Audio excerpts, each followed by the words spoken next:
You're watching Straight Black Love Talk with your host, DC Radical One, the home of intelligent, mature relationship conversations.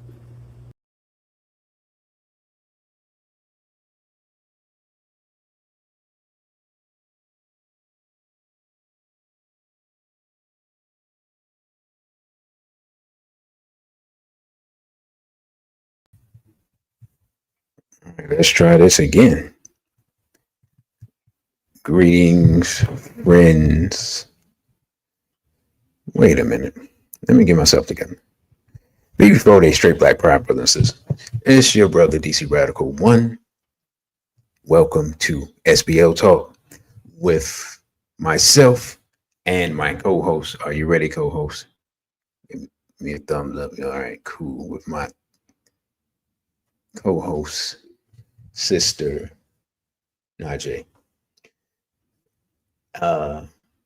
Tonight, I put the banner on SBL Talk and we get the music started.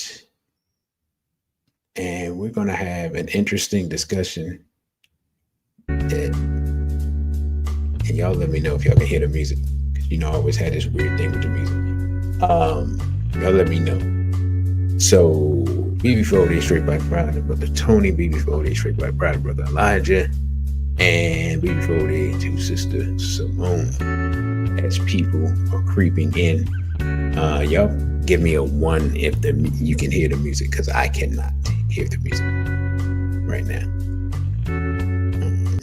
Let's see. Okay, we'll stop. All right. Okay. Let me decrease that.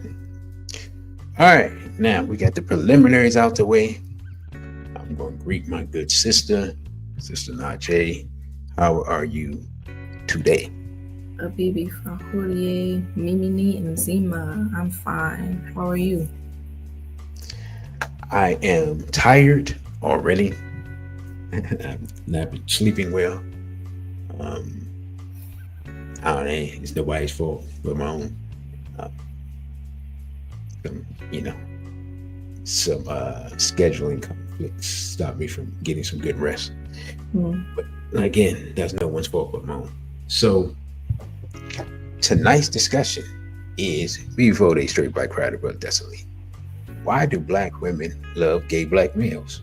And then I was gonna put more than straight black men, but I'm just gonna leave it like this for now.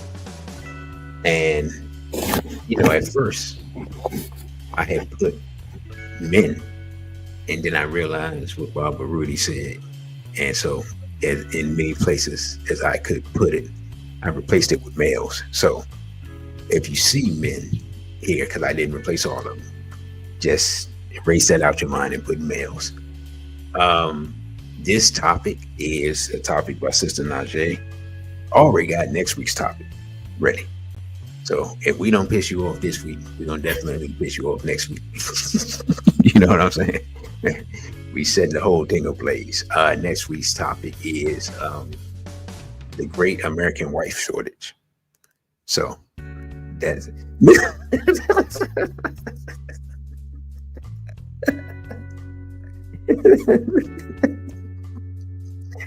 I'm laughing because the look on your face. So the Great American Wife Shortage will be kind of an update on too much WAP, not enough wives. So if y'all remember, I don't know if anybody remembers that. That's one of my earliest shows, but Brother swear it's one of my best shows. So we shall see. So most of the slides and everything that you'll see tonight is Sister Najee's doing, other than me actually typing it in, formatting it, editing it, and adding a few things to it.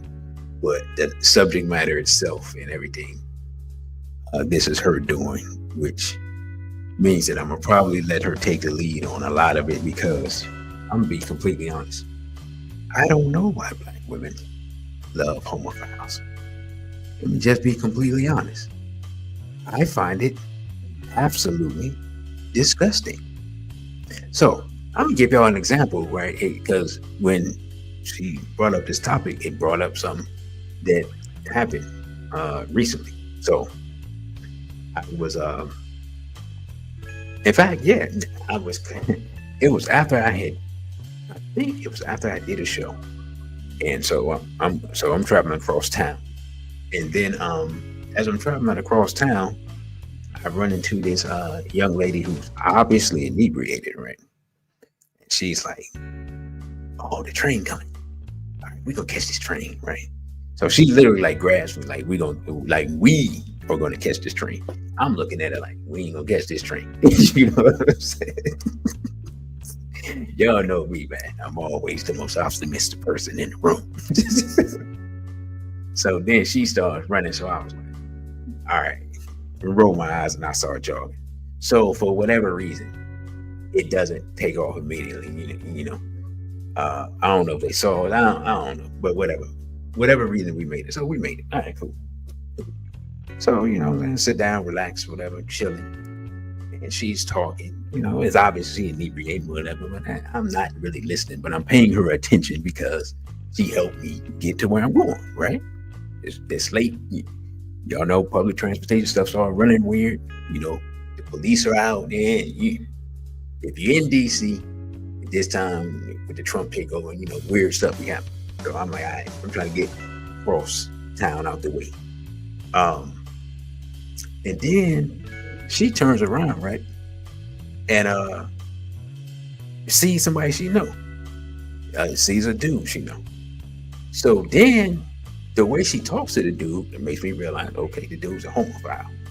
And then he starts, y'all know how it is. The homophile got to be seen. So of course he all loud. And that makes her even louder. She's inebriated. And they get to talking about whatever they talk about. So by this time, I got my earbuds in. I'm not really paying attention. So then as they're about to get off, all of a sudden, he starts having an argument with two older dudes that was already sitting there. I don't know about what. I don't know what's going on.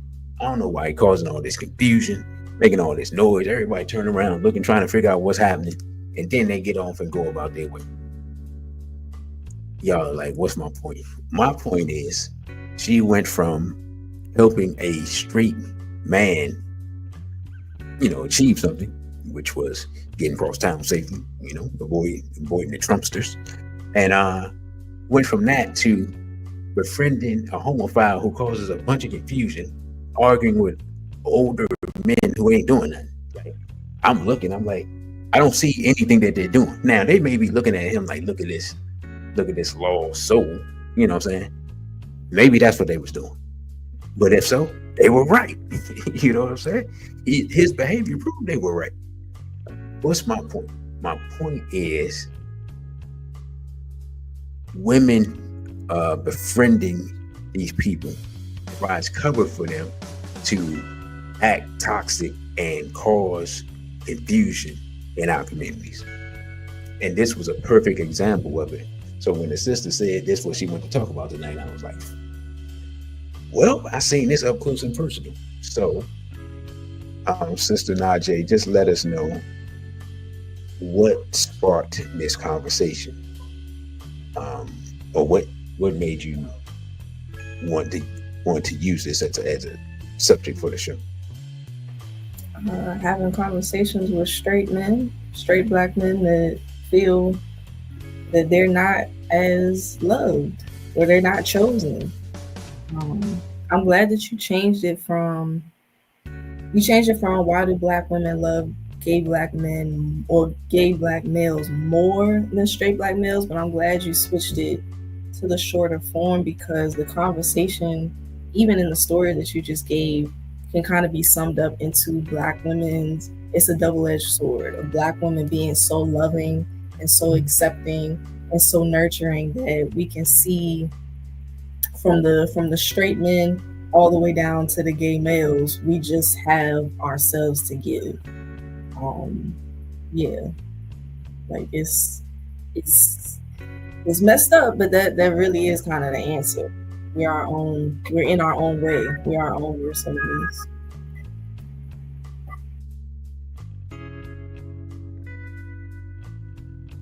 Okay. I believe the music is echoing through your laptop. So what I'm gonna try to do, I'm gonna see if I can adjust the sounds, and maybe that will help. If not, I'll just end up cutting the music off. So hopefully we get more people coming through. And uh, I just realized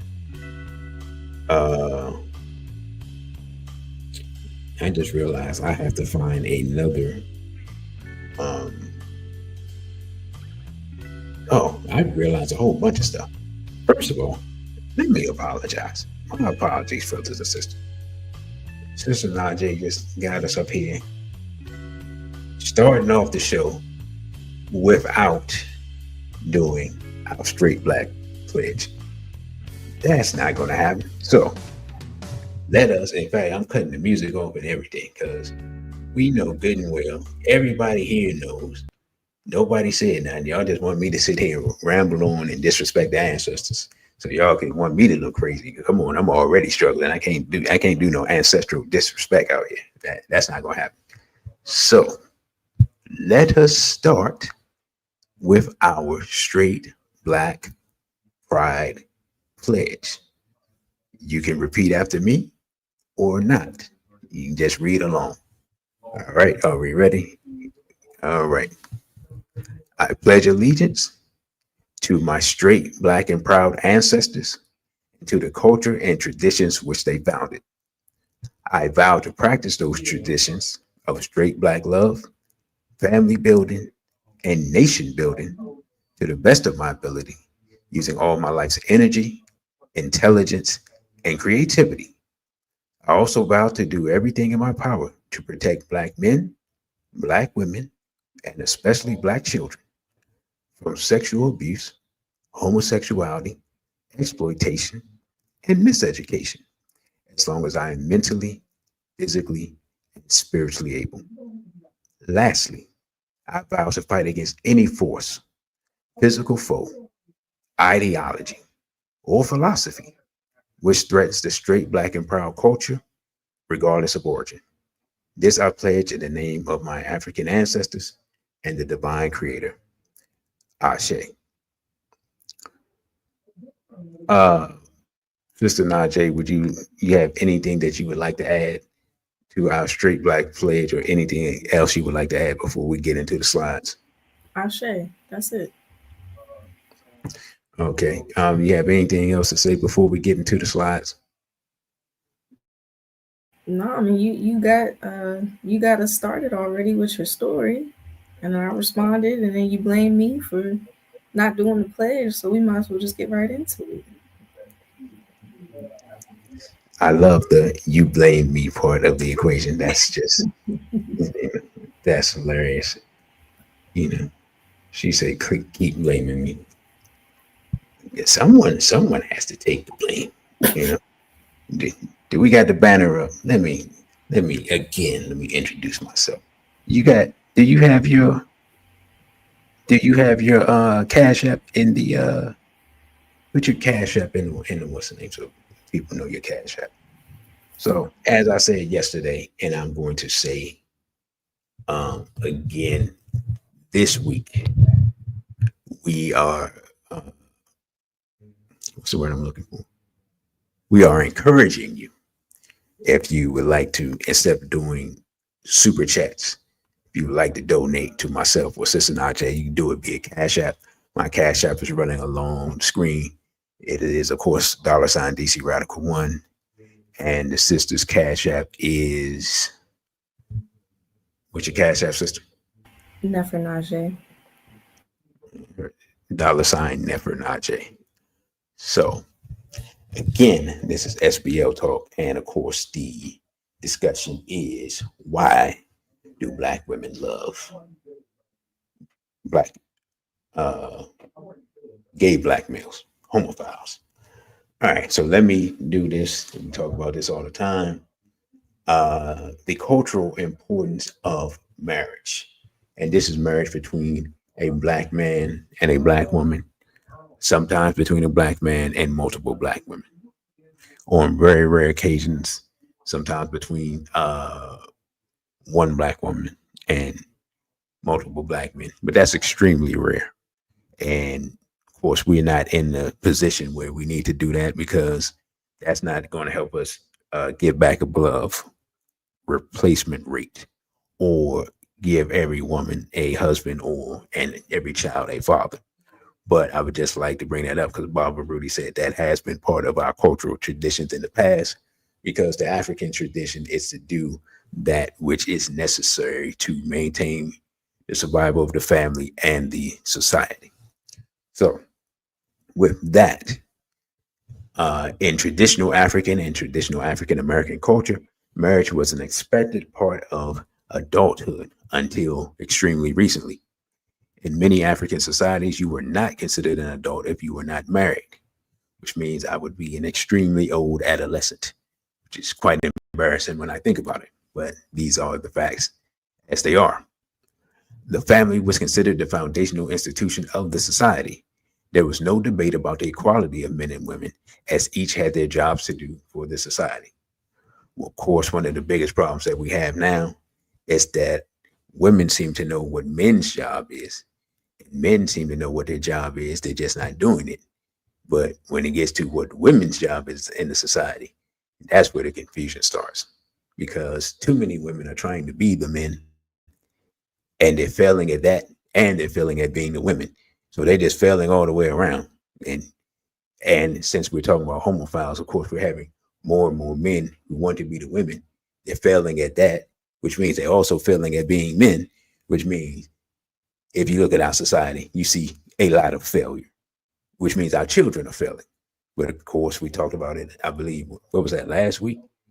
Or was that whenever that was, where we talked about the absolutely pathetic reading levels and math levels of our children?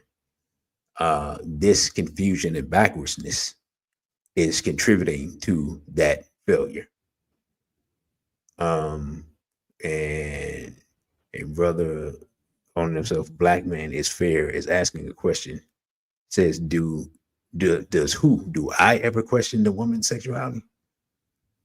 I observe everything about a woman. First of all, I don't interact with too many European minded people, other than if there's a need for acquiring resources. I don't socialize with people like that. So if I see a woman and I see some strange behavior, a lot of times I just straight up ask, just get straight to the point, and bypass the niceties, because we already know. Maybe you weren't here for that show, brother, but we already have talked about the amount of undercover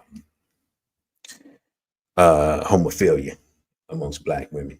We haven't really gotten into talking about the girl strips and things like that, but we have talked about some of the more notable crimes against women that we've seen lately actually come from it's interesting, Sister Najee. I just seen a friend of yours.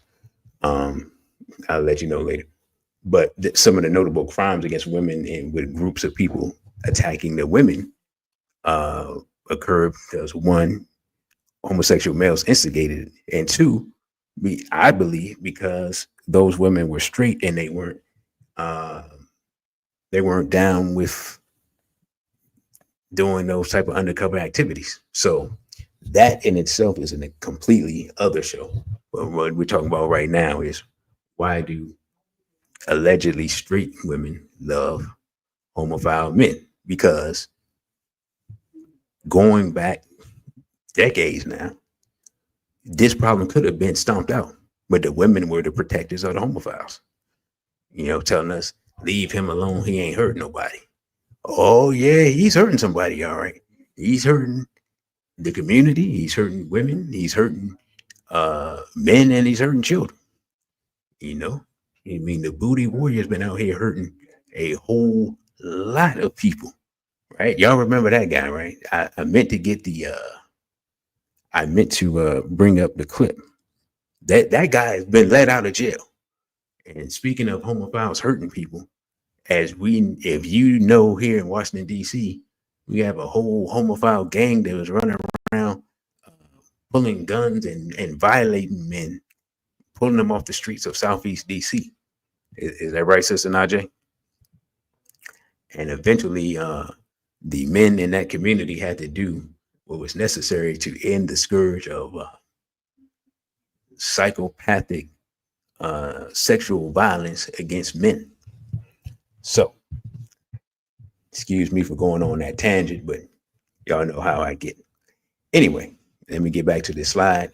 During enslavement, Black men and women would often escape to try and find their spouses and children, risking life and limb.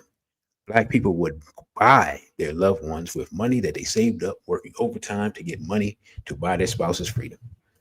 This is where we were. We were at a state where you would literally work from sun up to sundown. But if you were skilled, as most of our ancestors were, you would then do some woodwork or some other skill that you had, some carpentry or some other skill that you had, and hire yourself out, get that money, save that money up, and then eventually go and get your spouse.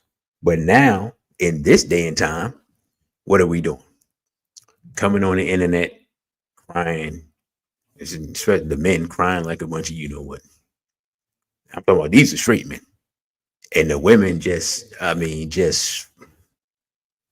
on the internet vilifying the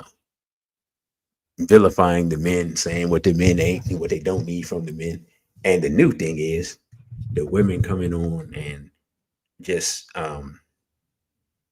this weird obsession with these celebrities and people that ain't even celebrity couples, these Black women with these Europeans, which if you were a European, you were a homophile. Let's be completely honest. So I mean, it's just total insanity going on there. So, Sister Najee, you got anything to add to that? Not particularly, no. It's a fact of the matter. I'm reading the comments from Black Man is Fair, and I think that he brings up it's kind of a valid point to say that Black women don't actually love gay men. And I guess maybe if you're coming from the perspective of it's not true love, because true love is reserved between man, woman, and child in the family format. And what you're saying is we don't have quote unquote love for them, but we can't be denied that Black women of today will choose a gay male over a straight male. So that's why I'm kind of like, I kind of see where you're coming from, but we picking, you know.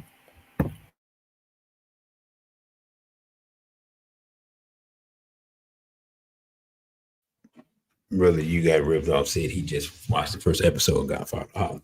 I told you, brother. I didn't know that was the first episode though. But either way, anyway, yeah. So let's get into. I think the slide starts here. So I'm gonna let you read the slide, or do you want me to read the slide and then you give your commentary? It's up to you. All right. Appreciate it. No problem. Black women love gay men. Modern media, which is TV, film, and social media, normalize the gay best friend as a safe and or desirable archetype. Some women may see gay men as less threatening or more emotionally available than straight men. Historical context says that stereotypes about Black men being overly aggressive versus a safe masculinity in gay men, which is basically breaking down that the reasons why Black women will say they choose gay men. What is the impact of past relationship trauma, abuse, physical and sexual, psychological, emotional, or disappointments with straight men, including their fathers or father figures? Another reason why Black women say that they choose gay men over or gay males. You skipped that. That's an important one. You should have got that one right there. Gay males up top. And the last one says, do these things cause a mistrust in Black women that pushes them towards gay men? My answer would be absolutely. These are the typical responses that you hear from women when they have these discussions of, I feel more comfortable with a gay man being, or a gay male being in my inner circle, because he's not going to try to sexualize me, or he's not going to try to control me with his mansplaining and like those type of things. And then the gay best friend archetype has been around as long, like, for me growing up, it was all throughout Disney. You always had a boy, like if you think about like a High School Musical, or like a lot of those shows or movies, there was always a gay, even if it wasn't, we weren't talking about his sexuality, but everybody knew he was gay because of the way that he walked, the way that he talked, and the way that the women related to him. They always kind of like held him a little bit closer than they would the other men, so, or males or boys, or however you want to say. So yeah, Brother Conrad, you had something to say? Just wanted to say that from my memory, the first time they popularized this archetype with the gay male friend was a show called Will and Grace from the 90s. I'm not sure. I think it came out like 1996, I think. I can't be 100% sure. And but I do remember, in fact, I'm about to look it up while I'm on here talking to you. But because I remember it was a big deal.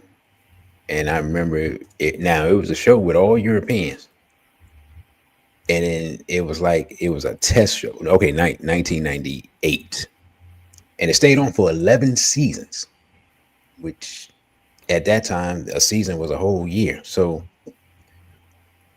they basically they set up the 21st century to be the century of homophilia, and they tested it out to see if people would accept it. People accepted it. I'm pretty sure the show won uh what you win Emmys and stuff, and it was very popular on NBC. And yeah, that was the first big time on network show where I remember this trope was um was put before the people.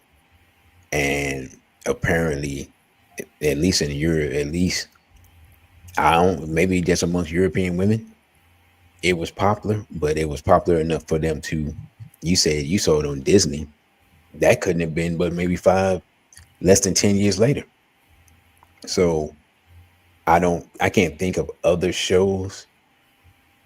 Brother, you got ripped off. Can you think of any black shows around that time or right after that time where you would see this type of archetype? I can't really think of any right now, but I also know that those type of shows I probably wouldn't be watching, which is what makes it more dangerous. Because once you get to the age, once you get, by the time you get to the late 90s, most people have a TV in their room. So families aren't sitting in front of one TV watching TV together. People are watching their own programs, and your wife, girlfriend, or daughter, or whoever, whatever woman is in your house could be sitting around watching this stuff being indoctrinated. You don't even know the stuff even exists. So I just wanted to bring that up.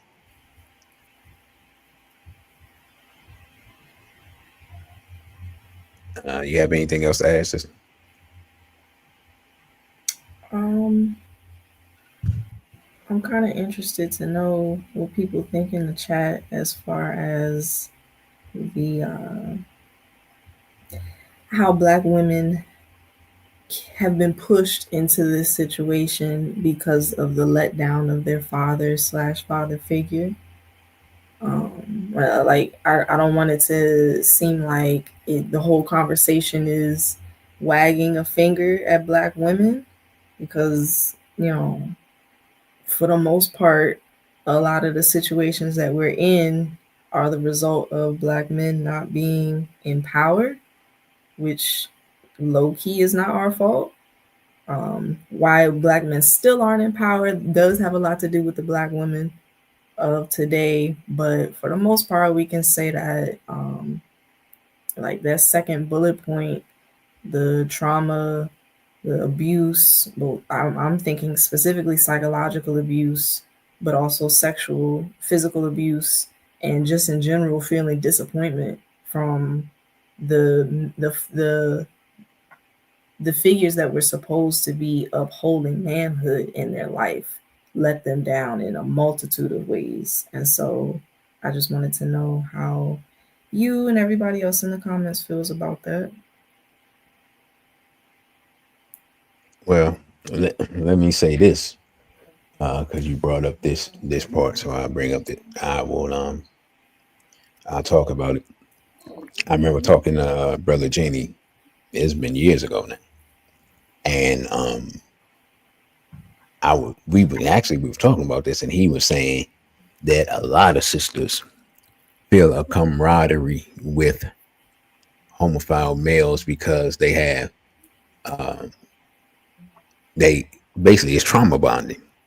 They have the same experience of trauma from sexual violence that they both experience, and sometimes even though sometimes it can be an unspoken recognition of that fact, right? So as much as I absolutely hate and despise Saucy Santana, it makes me want to throw up every time I see him.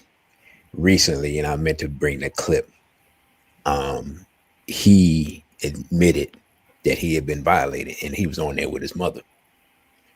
Now, I'm sure that somewhere in his mind, he blames his mother, but I'm sure somewhere else in his mind, he also blames the father that apparently was not there.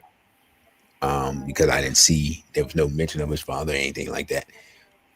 And I would have to go back and actually watch the clip to see what was said. But we talked about I think we talked about him before if maybe in a personal conversation, with his threatening to violate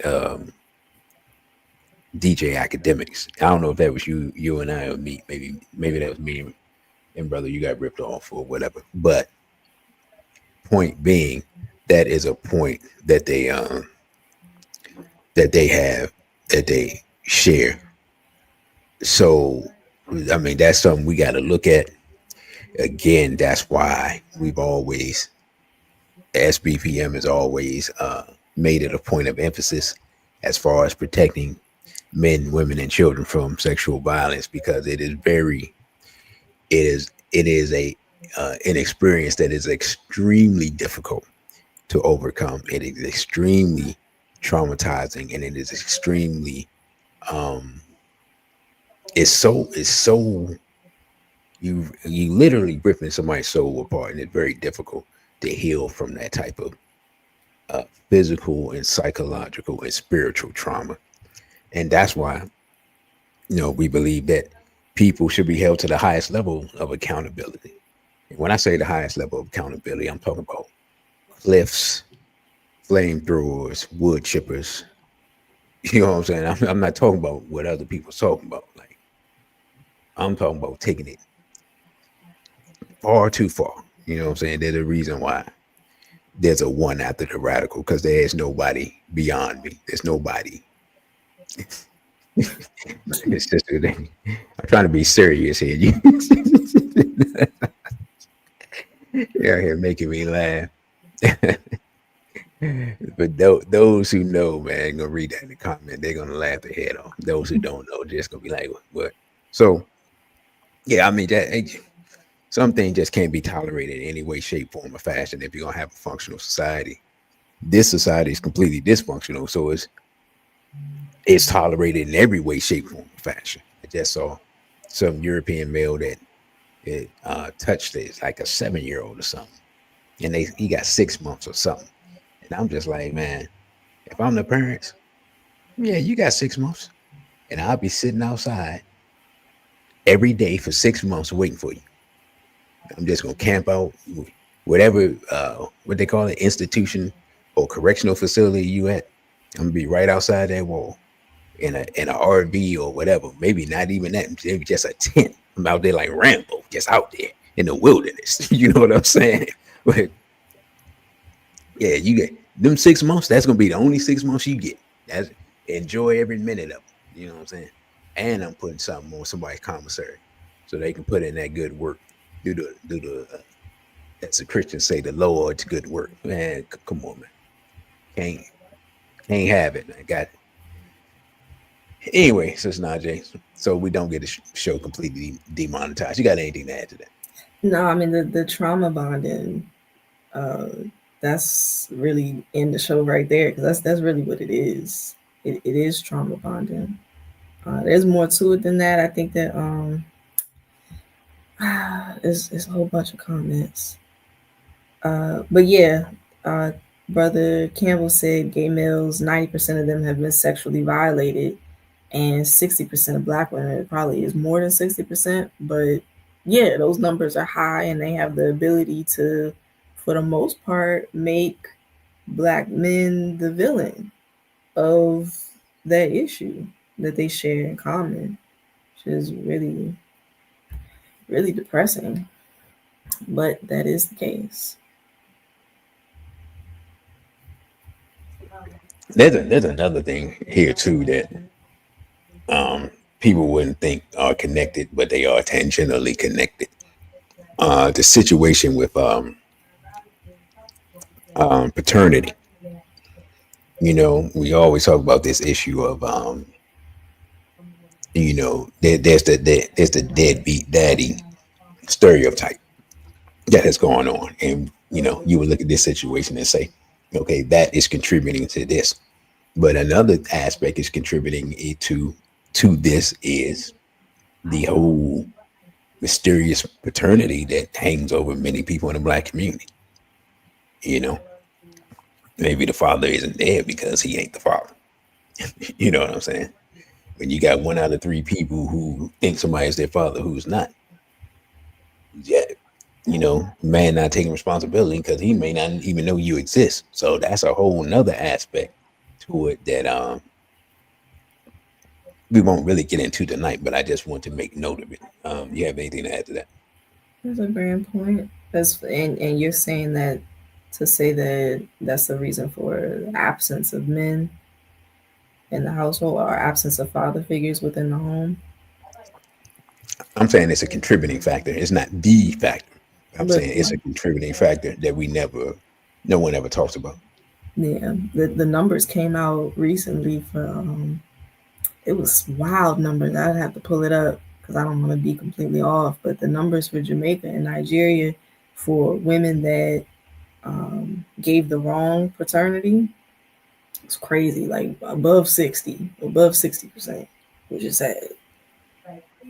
Yeah, I saw the Nigeria. Yeah, no, I saw both of them in different things, and I'm like, as wild as Jamaican men are, women got a lot. They got a lot more courage than they got a lot more courage than they had a right to. Because that say like the last people you want to play with is some Jamaican man out here, and he wake up um, after taking care of somebody else's child for 12, 15 years. Mm-hmm. It don't seem like nobody in the house be breathing. Nah, yeah, Well, that's why they crazy. die with the lie because the men are infamously wild. It's the same thing to be a child and you know you did something wrong and you're gonna do everything in your power to never let the information come out because you know that ass whooping is coming for you. So the two equate. Yeah.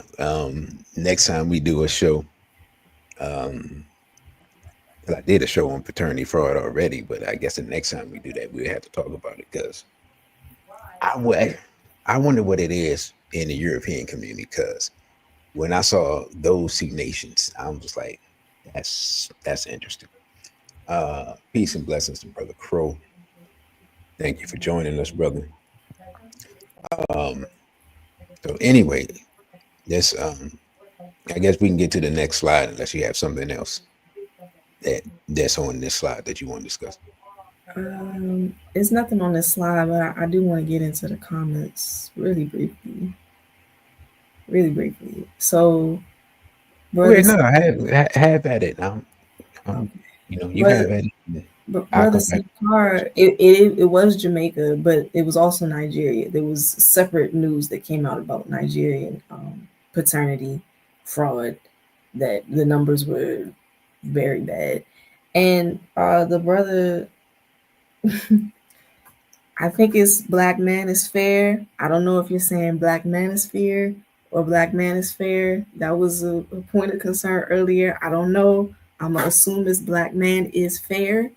Um, I completely disagree with you when it comes to the black women being the only ones who can save or build black love and family. That's not even like I disagree completely. I think that if anybody's gonna save us, it's gonna be the protector, of the family unit. Now, is he going to have to struggle against us? Absolutely. That's what we're, trying to get through right now. But I don't think that we could say that the black woman is the only one who could save the black love. For the most part, you have a lot of grand points that I can agree with, but that one I have to heavily disagree. And also, Brother Sankara, we are going to talk about some solutions and explaining to black women why it's negative and why they should stop choosing gay males over actual black men. But we can continue. Sister, I knew when I saw that typing in the comments, I'm like, well, she's going to address that. And I'm just going to eat a snack while that's going on. I'm not even worried about it. There was something else I wanted to say, but I can't remember right now. So we're just going to the next slide. So you didn't give this a label, but I gave it a label. So if you want to read it, I got some noise in the background. So if you can No problem. take charge of it. I got you. Psychological tricks used by gay males. Misogyny masquerading as gatekeeping. Women need to reframe gay men's shade culture and shade, like the idea of you coming at me sideways or two-faced. It's shade culture when it crosses the line into misogyny or colorism. Hold those accountable who ridicule women that do not conform to oppressive small hat conceived standards. And that's a grander topic that I think a lot of women don't see the macro level trickery that's going on against them. A gay male is still a male, and so he still has the privilege of being in a male centered world. Even if he's a black male, he's still a male. So it still has the ability to gatekeep. He just really has more ability to gatekeep now because he's gay. And white people love gay men. White people love black gay males because they're the perfect pawn. They can be used in so many different ways. And what we have to understand is that gatekeeping, the way that gay men or gay males gatekeep is directly synonymous with misogyny, with hating women, because they'll use a European beauty standard to shade or to talk down, to hate on a woman and make her feel bad about herself. So that has to be discussed more. It's like it's actually woman hating, the way that a lot of gay males treat women, treat black women specifically. Sister Najee, can you give us an example of that? Because again, I don't be trying to hang around or be around these type of individuals. So as a woman, can you give some example of what that would look like? So the brothers who, what I'm saying, straight men, you know what you're talking about. I don't hang around them either, so I don't got too many examples.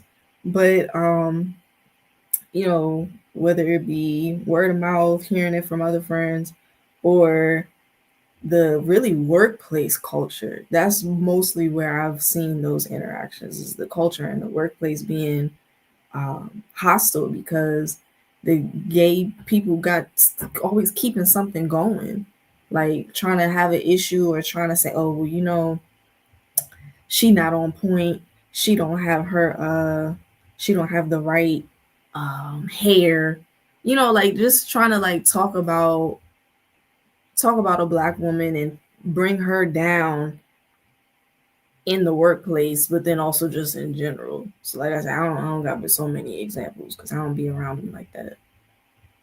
Or maybe they don't be around me. I'm not sure. One of the, or maybe it's both. Maybe it's one and the same. You know what? Let me interject real quick because I do have an example, not in the workplace, but in the movement. Mm. And I think I've talked with you about it before, but if not, it's been years. So I'm gonna name the names at least of the organization. So this was maybe 12 years ago. And this was a National Black United Front, right? Their organization. So they had this dude in there, and they didn't know. They found out because of Facebook. Found out he's a homophile, right? So he had, I guess, some pictures on Facebook hugged up with another dude or whatever. And I remember hearing him ask a question. And you ever been at one of these events, one of these conscious events or whatever, and you sitting in the audience and the subject is going one way, and then somebody asks something out of left field, and you looking at them like, man, what type of question is that? What's up with this dude? Or, woman or whoever. And then once I found out who he was, it's like it makes sense for him to ask some question that's totally derailing the conversation and taking it off in the left field and whatnot. But beyond that, right? I remember talking to a sister that's part of the organization. She was saying, yeah, I had problems with him because he was trying to say that we was mismanaging the money and this and that, and accusing the sisters of mismanaging the money and there's all types of stuff. And like you said, stirring up confusion and accusing the women of not having good character, of not having integrity. And I remember telling sis, I was like, yeah, because he's a homophile. As long as there's homophiles in here, y'all ain't gonna be able to get nothing accomplished because you're gonna be so busy putting out fires behind him while he causing all types of confusion. And she didn't really understand at the time. And needless to say, as time went on, she understood. But I'm just using that as an example of how, even in the movement, if you allow these homophiles to come in the movement, they are going to disrupt and destroy everything. And as I have talked about in previous videos, SBPM versus LGBT, every group that does not like straight black pride, they claim it's an ideological thing. The only ideological problem they have with us is they're a bunch of homos. That's it. All of them. Every single one of them. They're all led by homos or promosexuals, right? People that promote homosexuality. Mm-hmm. I don't care who, right? Sometimes they open, sometimes they not so open. And we have talked about them, all right? Just allow me a little bit of space to recount this yet again. You know what I'm saying?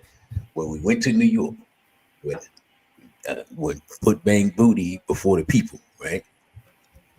His people came up there ready to fight and everything, and we asked them, well, y'all support pedophilia? And then of course they like, oh no, I got 9 children, brother. Okay, then why are you protecting this dude? The man has been accused by multiple men of violating them when when they were children. So he's a homophile. He's a homosexual pedophile. Period. End of discussion. Ain't nothing else to talk about. Why are you breathing? Period. What else you got to say? Because we know your organization deals with people in a manner of physical violence. We already know that. We ain't got to discuss that. Everybody in New York know about Zulu Nation.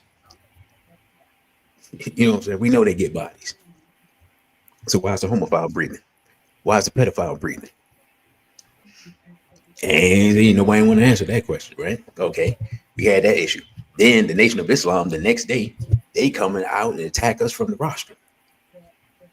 You, the Nation of Islam, why are you attacking us from the rostrum when we talk about bringing homophiles and pedophiles that violate children to the carpet, right? Ain't nobody got nothing to say about that. So when brothers be talking about what the women are doing, it was men who were protecting the homophile. It wasn't the women. It was men who came out and attacked us from the rostrum of Mosque Mariam, right? Wasn't no women. See, we don't want to talk about that, right? Way back in the late 90s, when PKB was trying to stop the infiltration of homophilia into the movement and everything, it was men that they had to go through to try to get to the homophiles. But ain't nobody got nothing to say about that, right? See, that's my issue. My issue is the rank cowardice of the Negro that don't want to deal with the reality that some eggs are gonna have to be broken open for us to scramble and make something new, right? Can't make no omelet without cracking some eggs. We ain't gonna be able to build nothing if if the other dudes is gonna be protecting dudes that's bending over and giving evil an opening. You know what I'm saying? But Dessalines said so-called pro-black women started a boycott against Black Elephant, which is a facility that we use and brothers that we affiliated with in New York. He said that was like that, brother. I didn't even realize it was 2 years. So the reality is, as men, we can talk about what the women are doing. Are the women doing stuff? We already know the women are doing stuff. But are we? I mean, think about it. Minister Farrakhan of the Nation of Islam stood up there and offered his protection to the LGBT against straight black men. Do I have to look up the clip and play it again? Or y'all just want me to recount what he said? To my LGBTQ family, this is my family. You will never find us being your judges, blah, blah, blah. And the ones that judge you is a bunch of sinners and all this old weird stuff he said we were and whatever. Y'all remember that, right? Or am I talking to myself? If you don't remember, go back and watch the video because I put the clip in. Right? One of the most respected men in the community gave his protection to LGBT. And ain't nobody besides straight black pride had nothing to say about it. Nobody.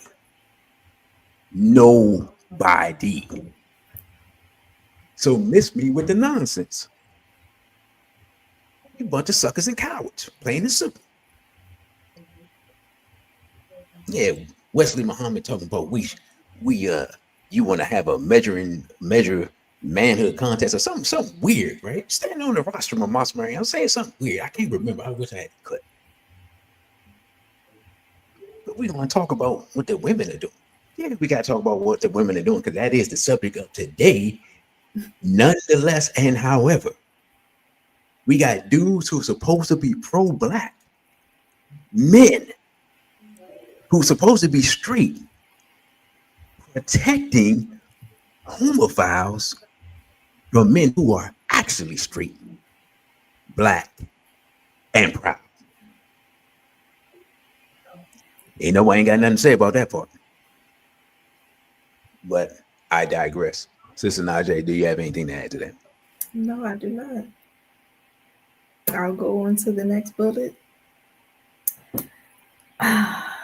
Underneath humor or fashion critiques, there can be real misogyny, where women are seen as objects to critique, not individuals to affirm.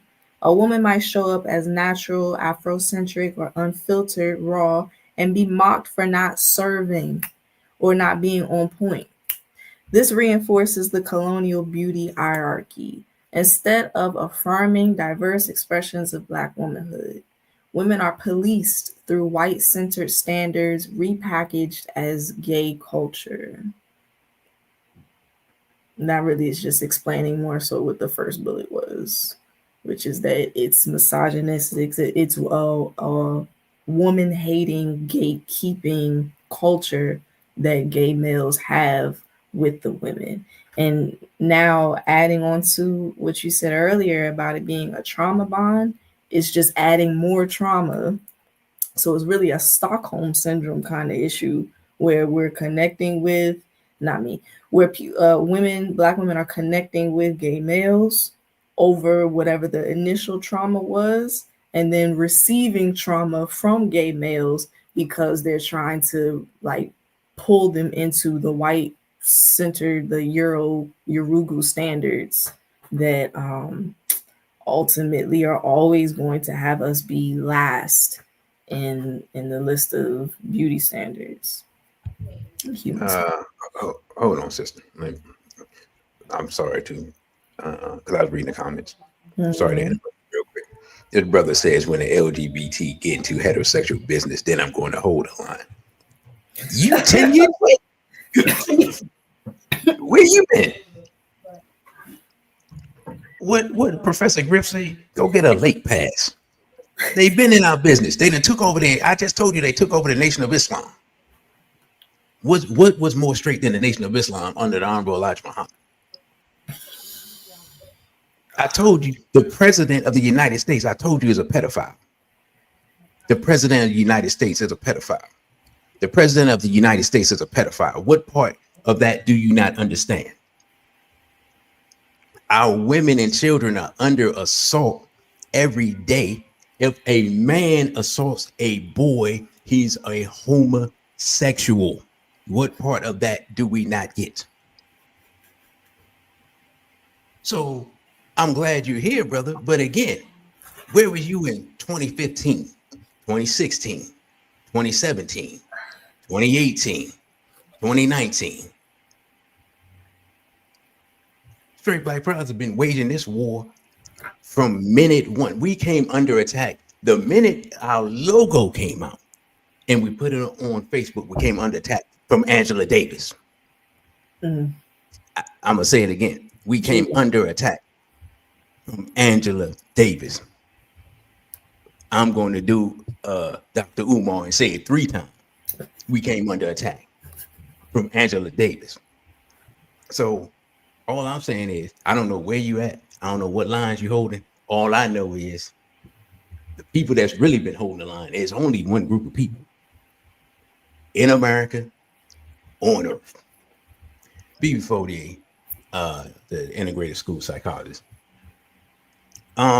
Sister, if you want to join for one of the shows, just let me know, because you have expertise that and credentials that none of the rest of us have. So anytime you want to do that, let me know. So yes, I just had to address that, because not that I be, you know what I'm saying, not that I'm trying to claim that we are the only people on earth that's fighting this, but it feels like we the only people on earth that's fighting this. Because when we look around for other people to align with, or looking for support from other people or things like that, yeah, it doesn't happen. Right? The most it happened, if we're being completely honest, was that day in May in New York. And then after that, that's when the shenanigans started. Shout out to the Hebrews that held the line with us. But other than that, anyway. So yeah, sister, please continue. I would love to hear more about the Hebrews that held the line with you. But yeah. Who is this? Girl Speak? Girl Speak in the comments says Angela Davis married to a whole white woman. And I added on to that, not only is she a white woman, not only is it an LGBT relationship, it's an LGBT Jew relationship. DJEW, to be clear. Every single time I look up, there's a small hat on the ground at the scene of the crime. I don't know who's leaving these small hats on the ground at the scene of the crime, but every time we talk about the scene of the crime, brother, you got ripped off. Don't we always find those little tiny hats on the ground left by the perpetrators? I don't know what that's about, but every single time. So, Angela Davis, not shocking. Yeah, can we move on to the next slide then? That's that.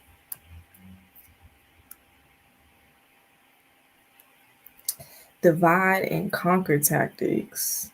Attempts at competition bond women and gay men, males, and eventually erode community fabric. A gay man will befriend a black woman to get close to her man, children, or family and cause chaos within her relationship. They will say or think, I will take your man. That whole mental confusion.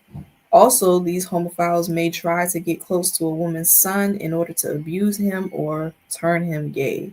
I have heard several stories where the gay uncle commits unspeakable acts against a woman's child because she trusts him and thinks of him as part of the family. Sometimes it is actually a family member who violates the entire family's trust. I just recently posted something on my story of a clearly gay male that had a baby that was about maybe 2 years old, if that, and was saying he's marrying her. And he put a ring on the little girl's finger and then kissed her in the mouth, not like quickly, but like was really trying to act like he was performing a kiss on her as if they were getting married. And it's little things like that where some black women completely out of their mind will say, oh, that's so cute. And it's like, that's not cute at all. That's disgusting. And for you to not be able to recognize that it's disgusting is that you kind of like too far gone at this point. Because you steady in the competition mode with gay males. Anything to add, brother? No, I'm just disturbed by what you described. I was disturbed seeing it. Yeah, the fact that this dude is breathing means that we're not on point. Like, we can talk about whatever we want to talk about. Again, man, flamethrowers, wood chippers, these types of tools, man, when you're doing demolition are necessary, man. Mm-hmm. You know, you're going to say, hey, brother, I mean, are flamethrowers legal? I guess if you out, some clear land, I guess it's legal. You got to look up your local jurisdiction laws on that stuff. You know what I'm saying? But I'm just saying, when you're clearing, you're doing demolition, you're clearing land, you got to use these types of tools, man, that make sure that the vermin, these rodents and stuff that's running around, you gotta can't have that stuff running around in your house. Have these vermin and these rodents, And I know y'all gonna say, hey, why don't you call the orchid man? Hey, man, some of these, New York, these rats get very big. Orchid man can't handle them, So you got to use the tools that are necessary for the job. Y'all understand what I'm saying?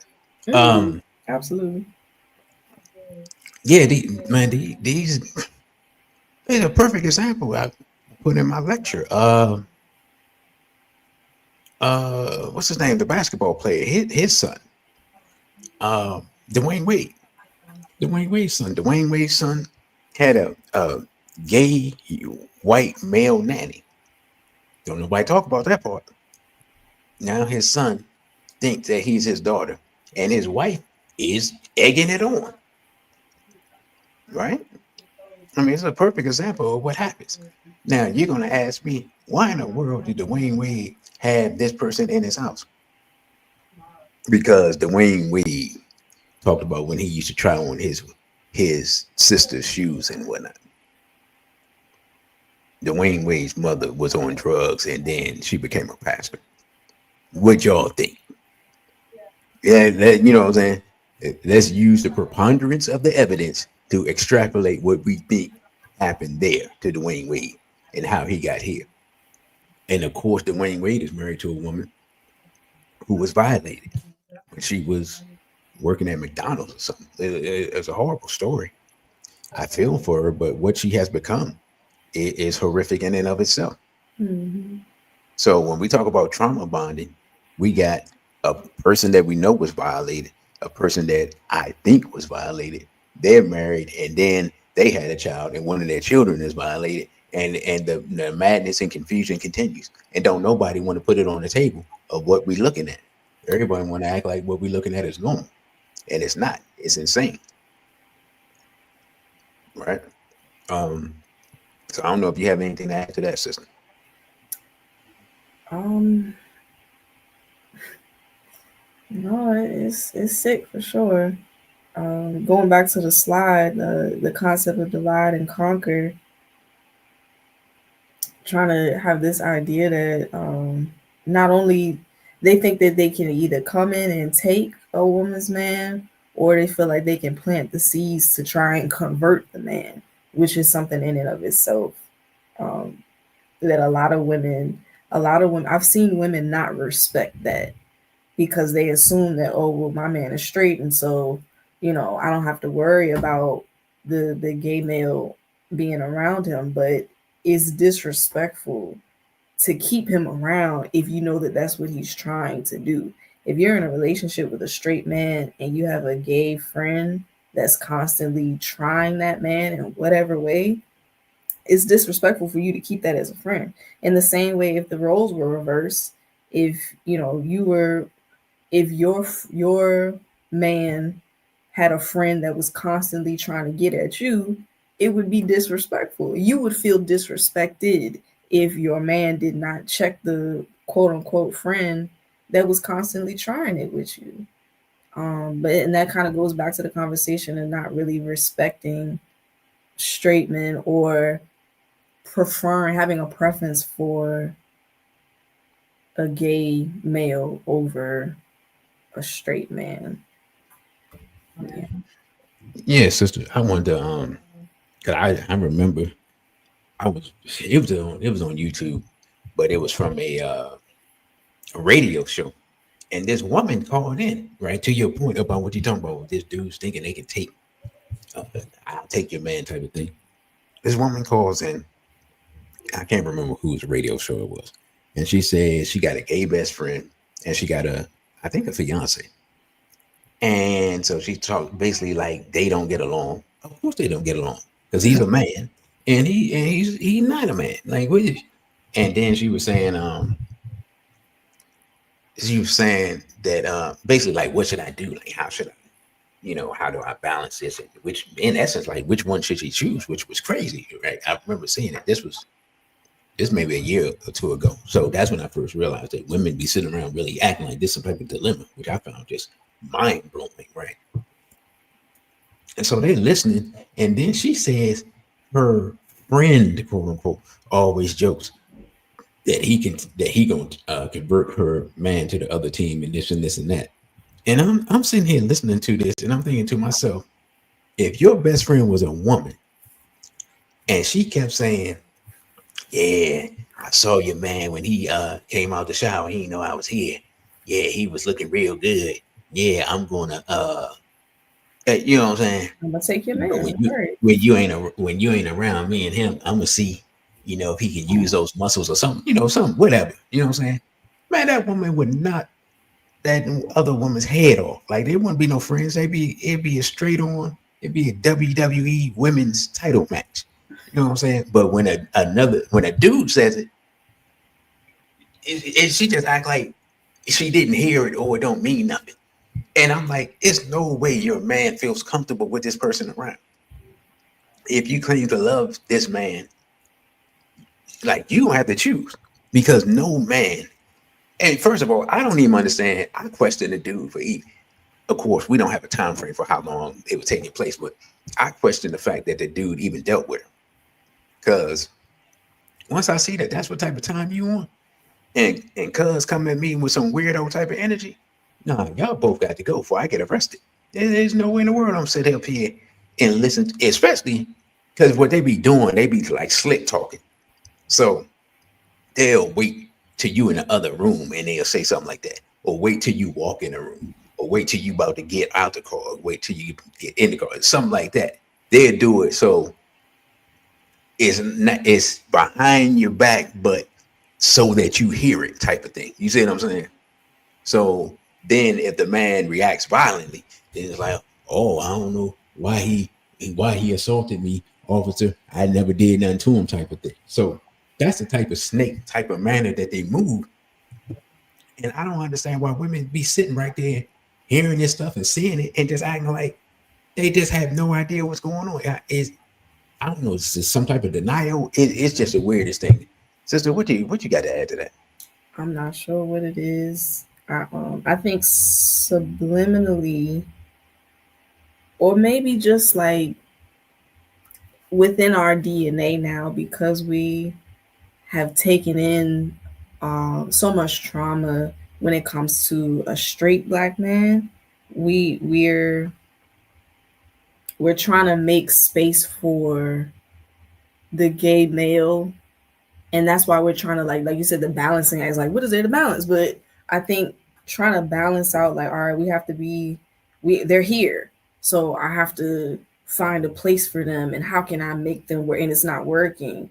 And so instead of saying, okay, well, clearly it's not working because one of these things are not like the other, we're trying to instead put it on it being the black man, like, oh, it's his fault for, look, I don't know, I'm trying to make sense of it.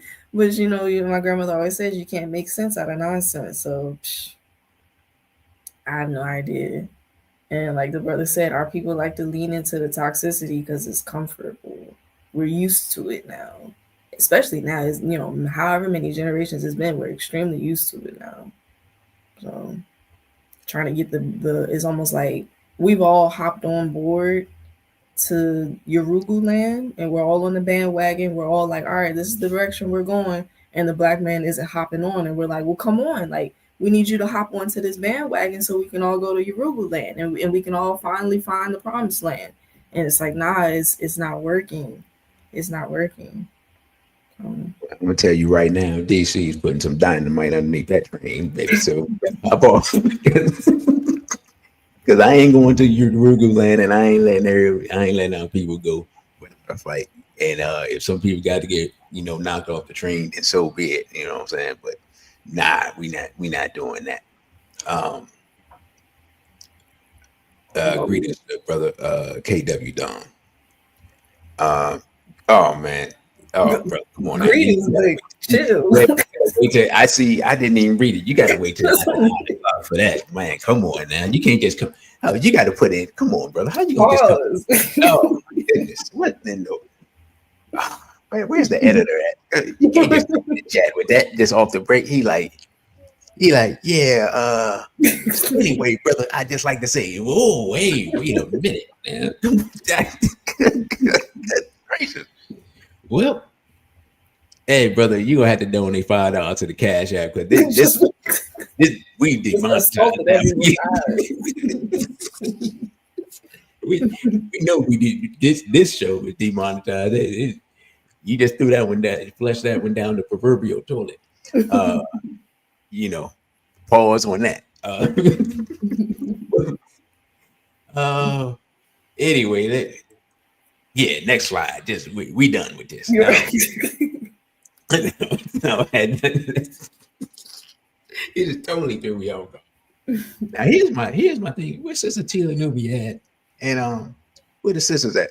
You know what I'm saying? Where the black women at to talk about this? Now, where my sister at that don't like these folks at all? Why I need her in here so she can talk about it. You talking about me? No. You're here. What do you got jokes? No, I'm talking about, what I'm talking about. I'm talking about your homie. I know he's talking about. Yeah, I'm talking about. Anyway. Yeah. Take charge of the next slide, sister, please. Got you. Psychological warfare. Gay men adopt exaggerated versions of femininity, including speech, style, fashion, and body language, as a performance of gender. This can lead to competition with women as they are trying to out-woman the women. Since they are not biologically female, there's often an emphasis on overperforming femininity in a way that feels like mockery or rivalry.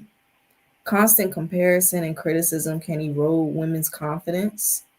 pushing them to chase impossible standards of beauty, like we talked about earlier, the Yurugu centered beauty standards. Gay men often adopt Black women's culture, slang, mannerisms, and style, yet simultaneously critiquing women who don't meet the polished, westernized version of those same traits. This creates a paradox where Black women are the source of inspiration, but also the target of their judgment.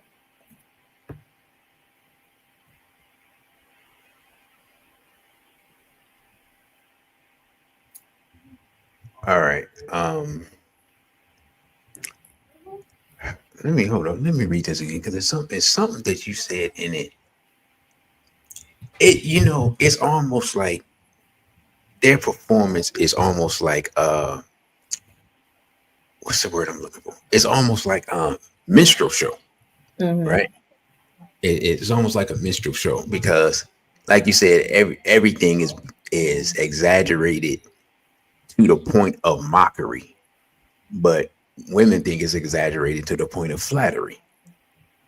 And it's weird because when you're standing outside and you're looking at it, it's obvious mockery. Like Tyler Perry is a perfect example of nobody. I don't know nobody's grandmother that act like that. If what's weird is you see more people's grandmother act like that now since Tyler Perry came up than you saw before, right? Like grandmother was acting like the way he was acting, the way he was talking, and just that whole buffoonish behavior. It's I we're in bad shape when we can't figure out when we've been made fun of, and I feel like that's what's taking place. And I mean, the whole thing is just disgusting, to be completely honest. Like, I, man, here in this city, it's just absolutely it's just overrunning our not even our young people. It's weird. Here, it's like it's not the youngest men. It's not the older men. It's out. It's like the I guess the millennial. It's like your generation basically, through to late 20s through the 30s that I see. And that's what be throwing me off because I'm like, this is 35-year-old dude wearing makeup with a beard. What is happening right now? you know what I'm saying? So I'm just like, I'm just like, what is happening? I cannot process what I am viewing. Someone come translate this for me because my mind is not, I don't understand what's happening. You know what I'm saying? Um, and I think it's interesting what you said, the paradox of Black women are the source of inspiration, but also you say the target of judgment, but I'll say it's the target of mockery. Um, that's how I see it. And it's so interesting, like when we were talking about, I think there's a correlation and connection between this behavior and the seeking out of the swirling. Because again, just culturally speaking, uh, Greco-Roman culture, which Europeans say is the foundation of Western culture. I mean, completely homophilic, right? I mean, we don't have to rehash that. Even their gods were homophiles, right? The gods that they worship. The Babylonian Talmud, I think they say there's 8 genders in the Talmud. I mean, that's a source of transgenderism. We look at who some of the psychologists and other people were that came up with uh, some of these terms and things like that, dealing with these various genders and all this new stuff that has really become popular in the last 30 to 40 years. Again, all that's from, again, it's the Babylonian Talmud, but it ain't from Babylon. It's from where those people were, allegedly. So I think there's a connection, a correlation between the uptick in Black women worshiping European males who are, in essence, the center of homophilic behavior, and also the protection and worshiping in many ways of the Black homophile. Sister, what do you think about that? I think that's the Urugu's goal for us, the confusion and chaos. We don't know we don't know when we're the butt of the joke. We don't know what a black woman is. Going back to the Kamala issue or camera or however you say it. And we don't know what a woman is for the most part. You know, that was a whole thing in itself a couple years back. I forget the white man's name going around. He went to the Maasai people. It was like, well, what do you all think about this concept? And they were like, huh? Like, what do you mean? That we just confused. That was the goal and objective, and we're here, right in it. I was walking down the street the other day. I wear glasses, so I can't really see that well. But he was like a block away. I didn't know what it was because it had on a crop top. It was tall, and the hair was like, like a woman's, like the braids that we do and everything. So I didn't know what it was, but I knew it was tall and it was about to be in my way. And it's coming towards me, and it had no no attempts at moving out of my way. As it comes closer, I'm like, oh, it's one of them. And because I guess is larger than me and mentally twisted, I was supposed to move out of its way. It's just we just completely like the brother was saying in the comments earlier, like it's Sodom and Gomorrah times three. For real, for real. There's no way that Sodom and Gomorrah was worse than what we dealing with now. This is pretty bad. Yeah, I'm not even gonna get into the religious angle because y'all know my stance. Any God that's not helping us destroy our enemies, it will serve me no purpose. Like, if you was destroying people for stuff they did back then, this whole thing supposed to be on fire right now. Like, you know what I mean? It should be. It's supposed to be exploded like Krypton. It's only supposed to be a few people that got sent off in ships to other planets, and and this thing's supposed to be just obliterated so it can reform. You know what I'm saying? Um, Everything is completely out of hand. So Mm. that's my point on that. And you have anything else to add before we go to the next slide? No, I mean that's pretty much it as far as psychological warfare. And I got to apologize to Sister Asha when she see this because she sent me a video and I forgot to load it. So what I'm gonna do, I'm gonna try to find it and download it so I can upload it. Uh, who knows if I'll be successful for doing that, but I'm gonna try to do that. Otherwise, I'm gonna have to put it in some other videos because what's today? Thursday? Today Yeah, is this is the last. Yeah, this is the last live stream of the week. Um, just to let y'all know, I'm gonna try to come on. I'm gonna try to come on Tuesday, Wednesday, and Thursday of next week, and I'm gonna try to find a day where we can have our panel with four sisters. By the way, greetings to Sister Ball Idol Baito. Before the greetings. I saw you when I came in, but then I got distracted. Um, so yeah, I'm gonna try to do that. What's it?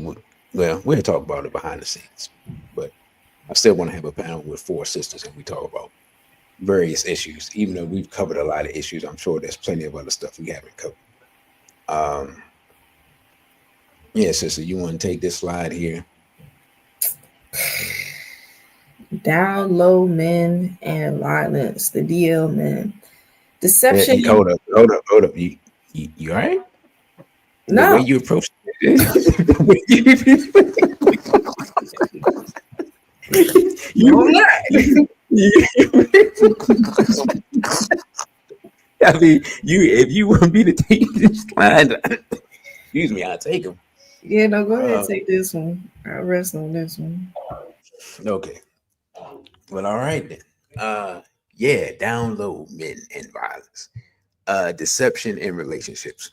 Black women unknowingly date or marry DL men who conceal their sexuality and oftentimes try to prove that they are not attracted to other males by getting with women, trying to prove it to themselves, and even to the point of reproducing with women while trying to prove to themselves that they're really into women. Unfortunately, this has gone from like something I heard like once and like, oh my God, to something that I've heard like a few more times, which means y'all know my saying, everything gets worse.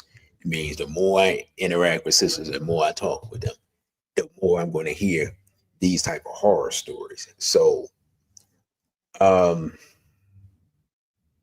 I don't even, because I'm just sitting here thinking like, and brother, you got ripped off. I might call you for this one. How are you? Never mind. He already put something in the comments. Y'all really just don't want this show to be monetized at all. Like, what are we doing here? Come on, man. Anyway, back to the slide. I'm not asking nobody no advice. I'm done with the comments. I'm through with y'all. I'm all of y'all. Even my people, my peoples. Some of y'all my peoples, but y'all just out of control with this one at night. We gotta say that this is Najee's fault. This is her subject. We gotta say this for like SBL after dark, like 11 o'clock. 10 o'clock. The time when what's the name? Kevin Stein used to come on. He used to come on what 11 o'clock or whatever. You want to interject, man? I just want to say this is like the second or third time you blame me for something. I'm starting to take it personally. Okay. Well, you can address it. We can address it after the show, you know. But no, in all seriousness, yeah. Let's get back to this. It says black women unknowingly date or marry DL men who conceal their sexuality, leading to feelings of betrayal when the truth is finally revealed. And let me say this: I remember, man, I remember, I remember having this conversation. This is like 20 years ago. I don't even know what sparked it, but I remember being like, yeah, man, we got the, oh, I do know what sparked it. Okay. So this is what sparked it. Years ago. Yeah, this is like 20 years ago. One of my homeboys, in his building, there lived this, I guess now they call them transgender. That's not the term we viewed back then. That lived in the building. And we were hanging out downstairs one time. And so that person came into the building. And then a regular dude came in and was like, hey, did you see what floor that girl went on? So we're looking at each other like, girl. You know what I'm saying? And then my homeboy's like, oh, yeah, they went on the 8th floor. And he's like, all right. So we looked at each other because we like, man, this dude looks straight. What why is he interested in that? Like, what's happening right now? Anyway, person went on, like it had like the linoleum floors. He was wearing dress shoes, so we could hear him click clacking away, his footsteps away, and hear the elevator or whatever. Because it was late. It was late. It's like 2 o'clock in the morning or something. You know what I'm saying? And you're gonna ask me why y'all hanging out like some criminals at the bottom of the step? Don't worry about that part. Anyway. So we sitting there, we chopping it up and talking about, yo, that's crazy. You look like a regular dude. And then like a minute later or whatever, we hear some footsteps coming back, like quickly, like moving, right? The dude come around the corner and he stopped me. He's like, nah, that ain't what I was looking for. And man, me and my homeboy, we laugh so hard. If I see that brother today and I just say, that ain't what I'm looking for, he goes to bust out laughing. Because I know he never forgot it, because I never forgot it. When he said that ain't what I was looking for, we wasn't no more good. We waited till he left, and then we just started laughing. Oh man, because we was like, I don't know what he saw, what he thought he saw in the dark. When he saw it in the light, he like, oh nah, no sir. That is but anyway, my point is, I told that story at work, and I was saying, but what's deep is that I would see dudes who look like thorough DC dudes come in there and go to that floor, right? And we was talking to people, and we were like, "Yo, like dudes, we really so like once you find out something now, you got to be nosy and observant." And again, this is 20 years ago. The number of regular looking dudes that I seen go up on that floor looking for them folks was crazy. I don't know if they was selling, whatever. I don't know. I didn't know a lot of allegedly straight looking dudes was going to that floor, and it wasn't a whole lot else moving up there because you just had families and stuff, and people weren't having visitors like that. So I say all that to say is that this undercover DL thing has been a problem since late 90s, early 2000s. That's why. That's the point of me telling that story. And yeah, that's not what I'm looking for. You got anything to add to that, sister? If it was a problem then, it's a pandemic now. Situation is 1,000 times worse. Man, 1,000 times worse is crazy work. that means that means if it's 1,000 times worse, then that means we up to 50-50. 50% dudes, 50% goodness, 50%. I don't even know. That means we got 25% Saucy Santanas and 25% dudes interested in Saucy Santana. I'm gonna start calling dudes Gilbert Arenas because he sat up there and said what he said. I don't know if y'all saw that. I don't have a clip. Gilbert Arenas was talking to one of his homeboys, or it was on his podcast or whatever. Some type of way they was talking about Saucy Santana, and that fool said that Saucy Santana twerk better than like Beyonce or somebody. And I'm like, when I heard, well, like somebody told me about it, and I'm like, the fact that you even looking at another man means you're homosexual. Dang, you know what I'm saying? Like, how do you even know that's what he does? Why are you looking at that? And that dude just got married. That dude's a homosexual. You know what I'm saying? I ain't trying to disparage the man or nothing, but you looking at another man. And again, he's married. He just got married to the little goofy French girl or whatever with the green eyes. You looking at another man twerk, there's no, you just a homosexual. All right, we already demonetized, so I can just say it again. You are a homosexual. You know what I'm saying? So, yeah, this DL thing has been crazy since people, let's keep it 100. Since dudes start coming out from incarceration, we've been seeing this issue. And nobody don't want to address it. We talk about mass incarceration, we talk about the drugs and everything, but we don't talk about the dudes come out that are homophiles and pedophiles because of what they endured behind that wall. Don't nobody want to talk about that part, right?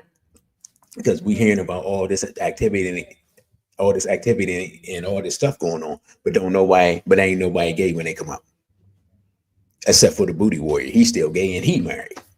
He the gayest dude in the world. Like he literally sat up there on TV and talking about booty and all this, and Boondocks and made a whole episode about it. And he's married. He found a woman to marry him. To seeing that, because I know she's seen it. Like, what are we doing here?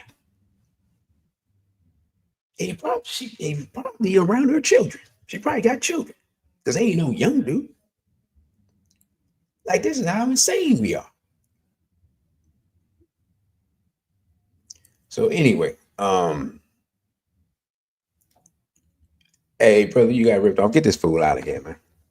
I've had enough. I tried to give it an opportunity because I'm like, maybe brother, you got ripped off as kangaroo jumping. Maybe he done took it way to another level, but nah, we revealed ourselves. Anyway,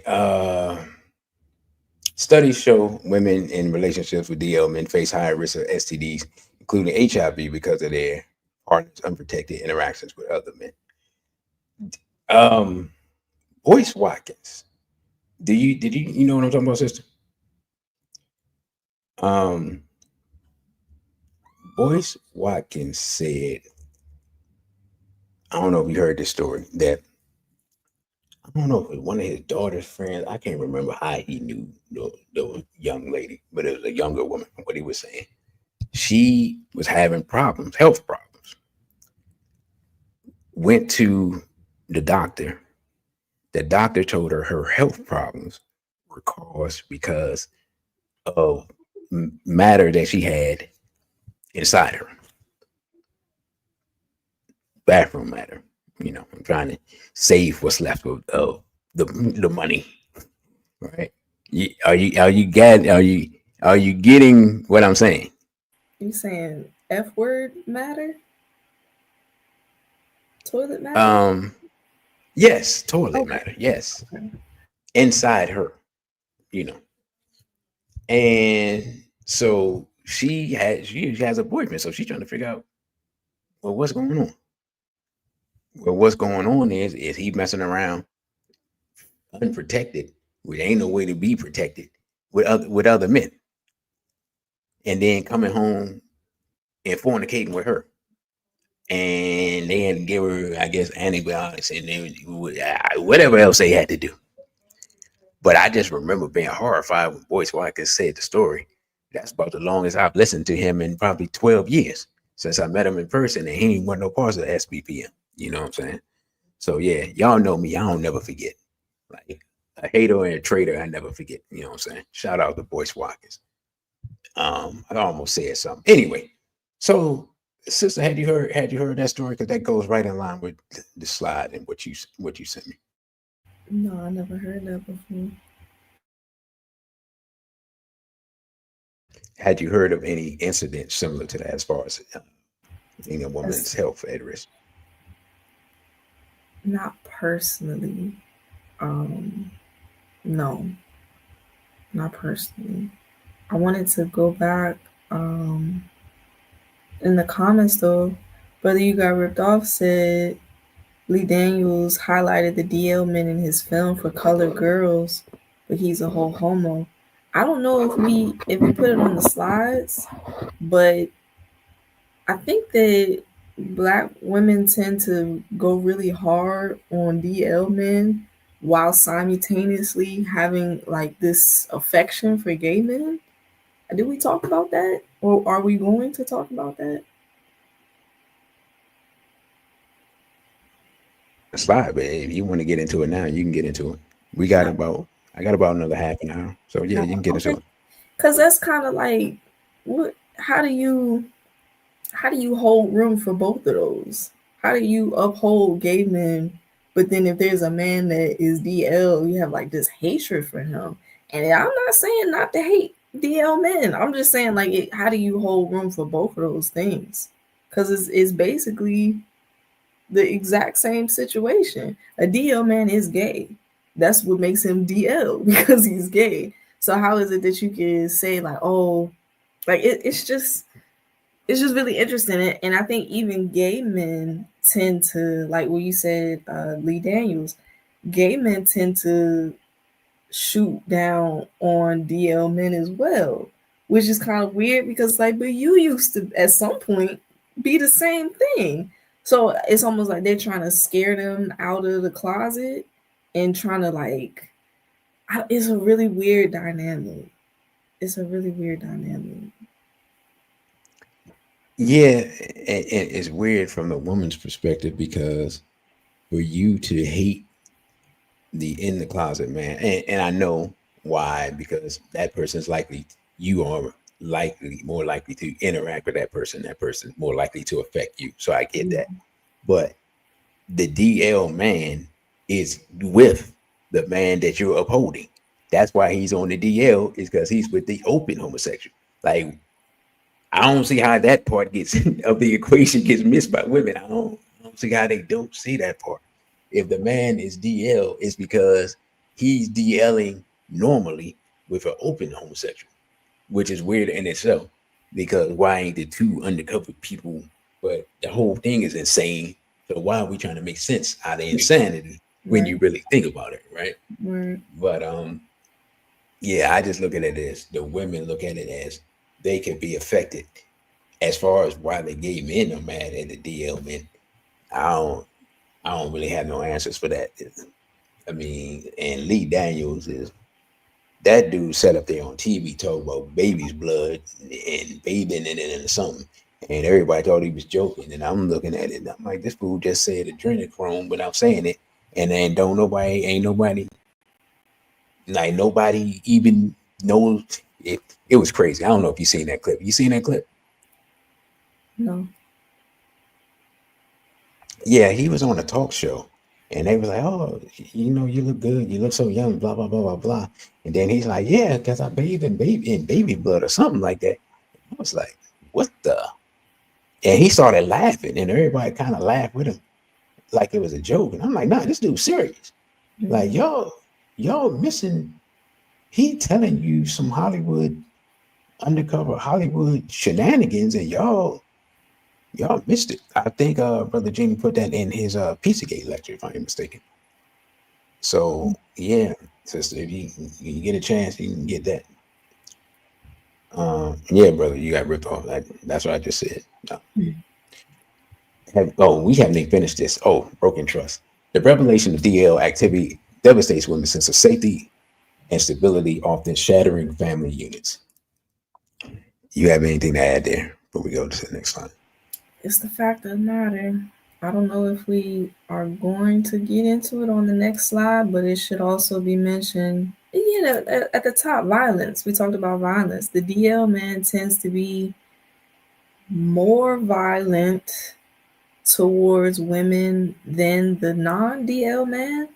Not saying that gay men aren't violent, because gay men are violent towards women. Gay males are violent towards women, usually because they see themselves as equal.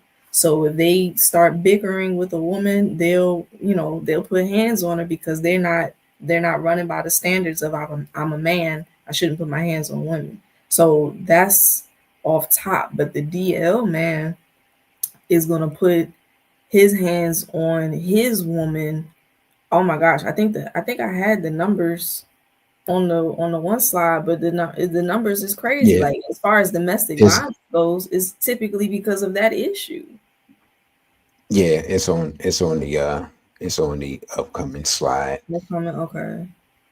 Yeah, the psychological violence of trying to make the woman feel crazy because she's asking questions about what you're doing, where you going, why you feel that way, and then just trying to overcompensate for what he thinks is like he knows he's a homophile, but he's trying to play this role as the family man, and so he's overcompensating and just violent towards his own woman.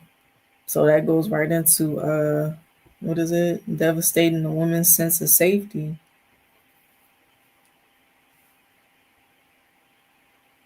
Yeah, I don't even have nothing else to add. Because like I said, this leads right into the next slide. So Okay, you want to take this or you want me to take it? I'll take it. Violence against women. I'm glad that it was a whole separate slide, because that really is a big issue.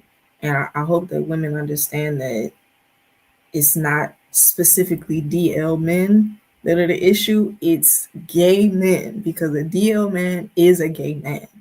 Psychological violence. A DL male may gaslight women, make them feel crazy for questioning their fidelity and their behavior.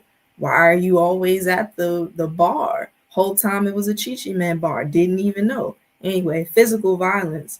When women discover or confront DL behavior, some males react violently, stemming from shame, fear of exposure, or the knowledge that they are betraying their ancestors and their community and their family. Control through fear. Threats, intimidation, or even homicide can occur when males fear that their secret is about to be revealed. Big issue.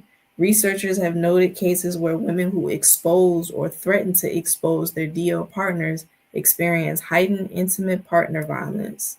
The violence is not about love, but about protecting a man's image and suppressing his inner conflict. Um, I don't. I'm not even gonna lie. I don't even have anything to add because you know how I feel about it. It's just a lot of vermin in the black community, man. Yeah. It's not just in New York, and it's getting putting your hands on a woman because you are confused about your sexual preference, man. It's some despicable behavior, disgusting behavior, and you know the whole thing is if a person has these issues, they're dealing with these issues, you should not be trying to interact with the complementary gender. You need to be seeking some type of psychological or some psycho spiritual help. I believe that we really need more uh, African traditional healers and spiritual scholars to really get into this and see if there's we have an ancestral way of dealing with this. European therapy is, is fine. It's better than nothing, but I think we have to come up with an African remedy for a European sickness. Um, and I don't know what that is. That's not my area of expertise. But peace to Sister Chila Nubia, who is just a little late. We was looking for you about an hour ago. It's good to see you, sister. Um, but yeah, y'all know, man. I'm trying my best for this show to get monetized, and we doing it. Y'all been doing the worst for it not to be monetized. So I think I'm just gonna let the sister. Sister, you have anything to add? Well, I add on to your construction ideas. I think guillotines are really good for cutting fruits. You know, every household, every community should have a guillotine because we have a lot of fruit that needs to be cut up. Yeah, and when you have an excess amount of fruit, uh, especially you got trees and stuff, and the stuff falls on the ground and rots and everything like that. Hmm. You don't want that to take place. So then that attracts more vermin, like we were talking about Right, before. So right, yeah, so sometimes you got to dispose of that in a timely manner, so that correct. it doesn't infect other people. So yeah, Absolutely. definitely. Hmm. Um, Brother, you got ripped off. Said, "Where's the slide on black women beauty standards mimicking that of homophiles and Euro prostitutes that wear cosmetics to hide diseases and perform to hide their funk?" That's going back. He going into the history of it all. I think uh, we talked about the opposite.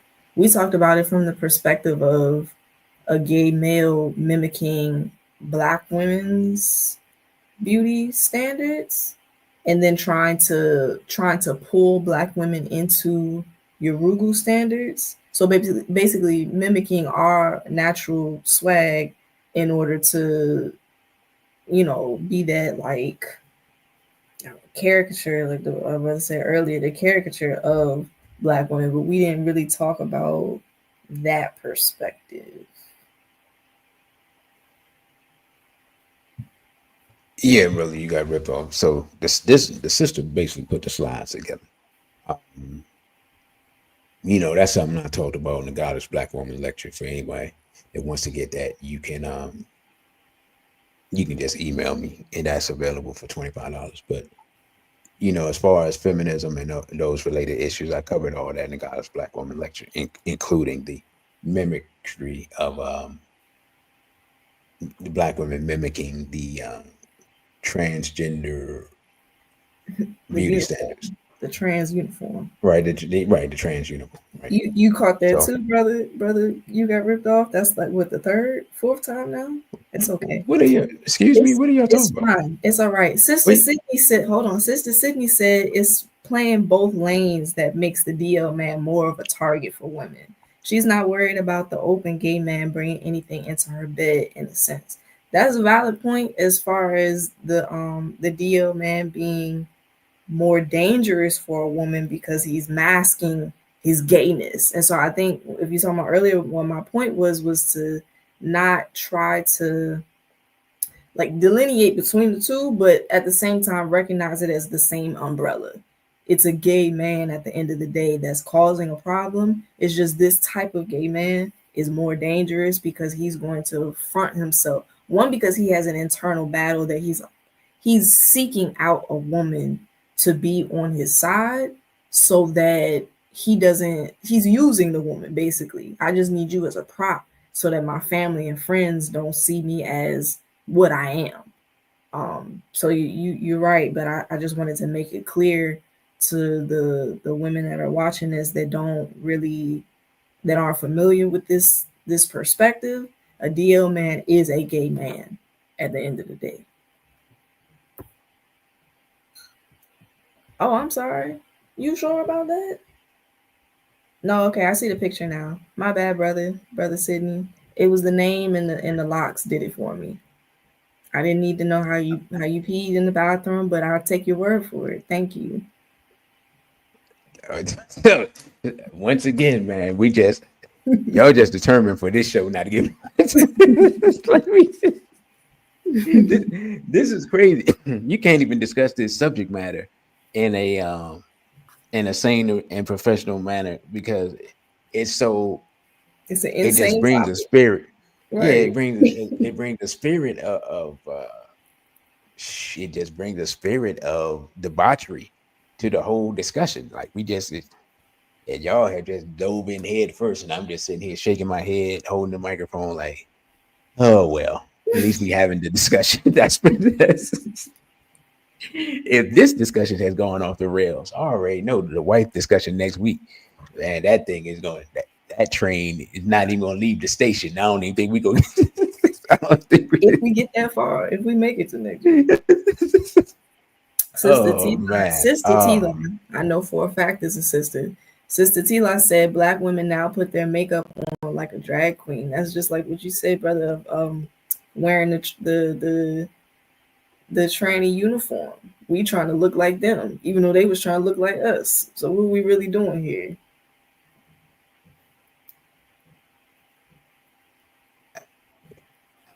I don't know, make me think about that old song. You got me going in circles, round and round we go. You know what I'm saying? Was it John Henry Clark talking about imitating imitators that are imitating you or something to that effect? Like it's the same. It is the same insanity when you think about it, or at least when I think about it. I'm just like, what is happening? I'm not gonna lie. I spend way too much time saying what is happening right now. Sister,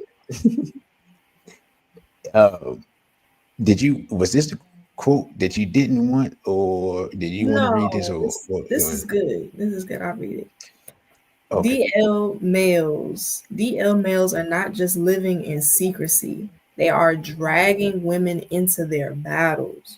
The violence, betrayal, and health risks are symptoms of a deeper problem, a society that seeks to destroy Black manhood. For Black love to thrive, we must demand honesty, accountability, and healing. Anything less than that puts women, children, and families in danger. Yeah, I have nothing to add to that. I mean, that's just it, 100%. I don't know if you got that quote from somebody else or if that's your quote, but nah, that's it. We can't have. I was listening to Camp Low today, and they have a line talking about undercover bleep lovers, and I was like, whoa, wait a minute, that was going on. But I was like, yeah, it was going on because anyway. But yeah, they talked about that in their song. It was one of those things that just blow by you real quick. And if you're not paying attention because the way they rhyme, you won't catch it.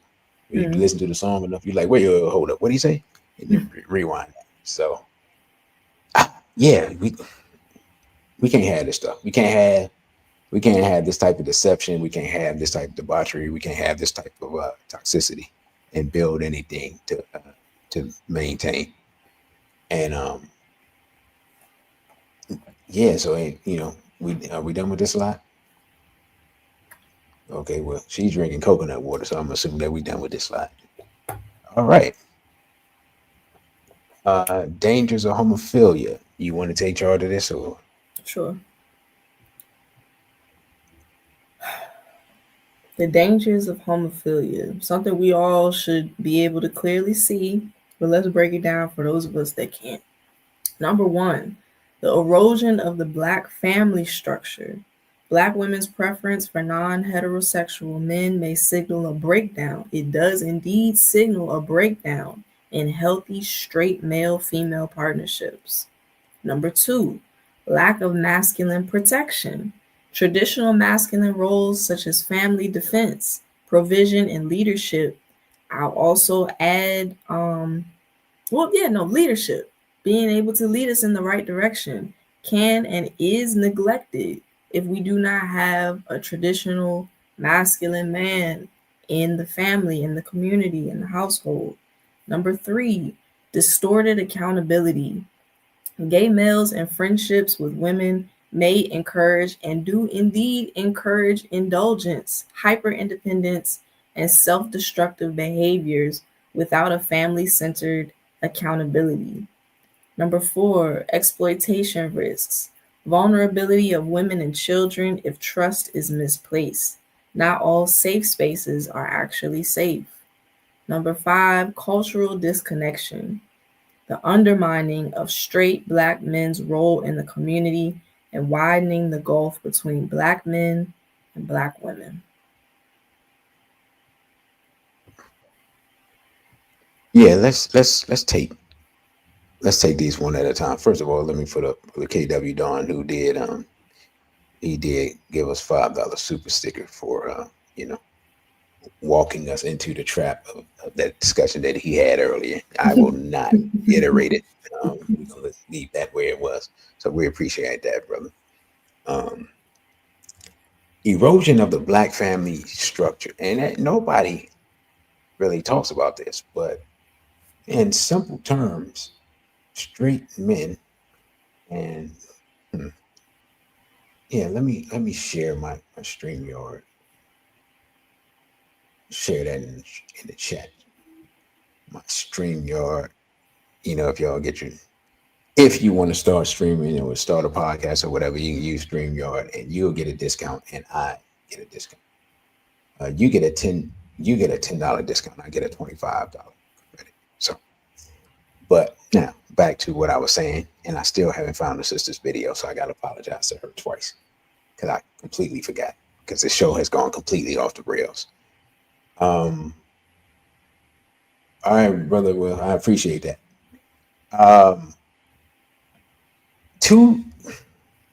You cannot have straight men who are going to want to have a bunch of homophiles around. Those two people can't coexist. That's just plain and simple. And so, like we were saying before with the woman on the show, you can't, if a woman's not willing to sacrifice that part of her life, or she's even debating it, then that family is finished. You can't have no family. Because if you hesitating or debating or thinking about it or whatever, then as far as I'm concerned, you made your choice and you chose homophilia over manhood for whatever reason. And the reason really ain't, if you the man involved, the reasons are irrelevant. I remember a long time ago, man, when I was a young man, I had a sister that was out. She started hanging out with a new crowd and running around the streets or whatever. And I just told her, I'm like, man, you gonna choose your friends or you gonna choose me? And she chose her friends. Well, that's the end of that. You know what I'm saying? The bad part is she lived way out in Western Blip. So I was sitting up there broken hearted, having to come back from like a whole nother county in Maryland. So you know what I'm saying? So and this was back in the day. It wasn't no Google Maps and stuff. You know? But you know, some of us men are going to lose women because we're gonna have to make them make that choice. And some of these women are going to make the choice of their quote unquote gay bestie over you. And you just have to tuck your chin and put up your guard and you know, take that blow as it is, or get into the the Philly shell and do a shoulder roll and let the punches roll off you. But I mean, that's just a real thing. You have anything to add to that, sister? I think that it's gonna feel sad for the moment, but ultimately it's gonna be worth it if that's the decision that she makes, and that's better for you to find out now than after y'all already had a child and she out drinking and doing whatever, with the baby at home, messing up the breast milk. Yeah, or bringing that weird person into your home and Mm. saying he ain't no threat, and then you wondering why when he 14 trying to put on the dress. Uh, what was the question, brother? I missed the question. I think I Sister kind of said, no. Oh, brother says, brother Anthony, do y'all think there's an element of our women wanting to fix people that chooses to deal with DL? You know what? You know what, brother? That's an excellent question. I'm gonna defer to the sister while I think about that. Sister, what do you got to say to that question? Well, I feel like I already answered that question in the beginning. They must not have been here earlier. But it is of our nature to want to nurture and love and fix any and everybody. That's why you see it's usually the black woman that's talking about, oh, that white man's invited to the cookout. Make him a plate because he knows how to dance or he knows how to do whatever nonsense. So I would say the answer is yes. That is an important element to why, and then it also goes back into the trauma bonding thing, where because we both can say that a black male hurt me. Now I'm gonna befriend you, and we're both gonna go on the healing journey together, even though y'all are on two completely different journeys for real. For a black man to rape or molest a black woman, her journey is not going to be the same as a gay man that was touched as a child and now he's taking this identity on. Like, this is two completely different things. They may start off the same, but the trauma bonding is real, and you can definitely count in a black woman's nature to nurture and want to fix people as to why she would deal with somebody that is dealing with this internal issue. She may not know that he's DL, but she just may see on the outside, like, man, this brother is struggling with something. I want to know. Like, I want to fix it. I want to be involved and be the person that you know is gonna do right by him, even though I guess everybody else did wrong by him. The sister said, hmm, I feel like that's a whole nother conversation. Sister Raw Itel said, could it be because they gave bounting? Eh, uh, yeah, that's a different conversation because I truly believe that the gay bomb thing is real. I think it's in the food. I think what they spray over us probably got some little bit of gay bomb thing in it. And the media that we take in, all of that. Brother, you got ripped off, don't care about your monetization at all. And the bad part is I can't say nothing to him because he's had the show. He held the show down for like 2 years, so I can't even be mad at him.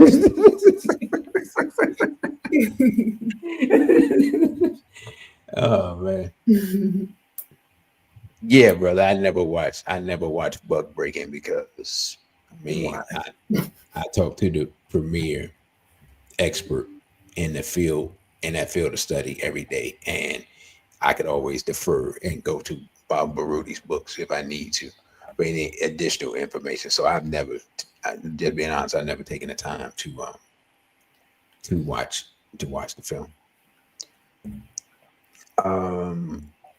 You said lack of masculine protection. Yeah, because those, like I said before, those two things can't exist. So one of them has to be removed. And as long as the homophiles in the area, the man is not going to want to be bothered. By the way, like I said before, just a reminder before we close out, the Lost tapes are available for purchase. Just send me an email, and then it's payable via Cash App. And I don't know if Sister Tila Nubia is here, but you were asking about Cash App. They have a feature, and once I get the details, and I'll let you all know. But they have a feature called pool, where you can pool money for something. So, and it is, if people have like Apple Pay or Google Pay, but they don't have Cash App, you can send money through that, or we can collect money through that. So that'd be something I'll look at in the future, where if y'all want to just I'll put in some money if people just want to do that to, for example, take this StreamYard logo off, and we just pay for the StreamYard as a collective. If that's something that y'all might be interested in the future, we can talk about that, maybe the end of this month or whatever. I'll bring it back up. So I just wanted to say those two things. And of course, you can donate to Sister Najee. Sister, let them know what your Cash App is again. It's right here on the screen.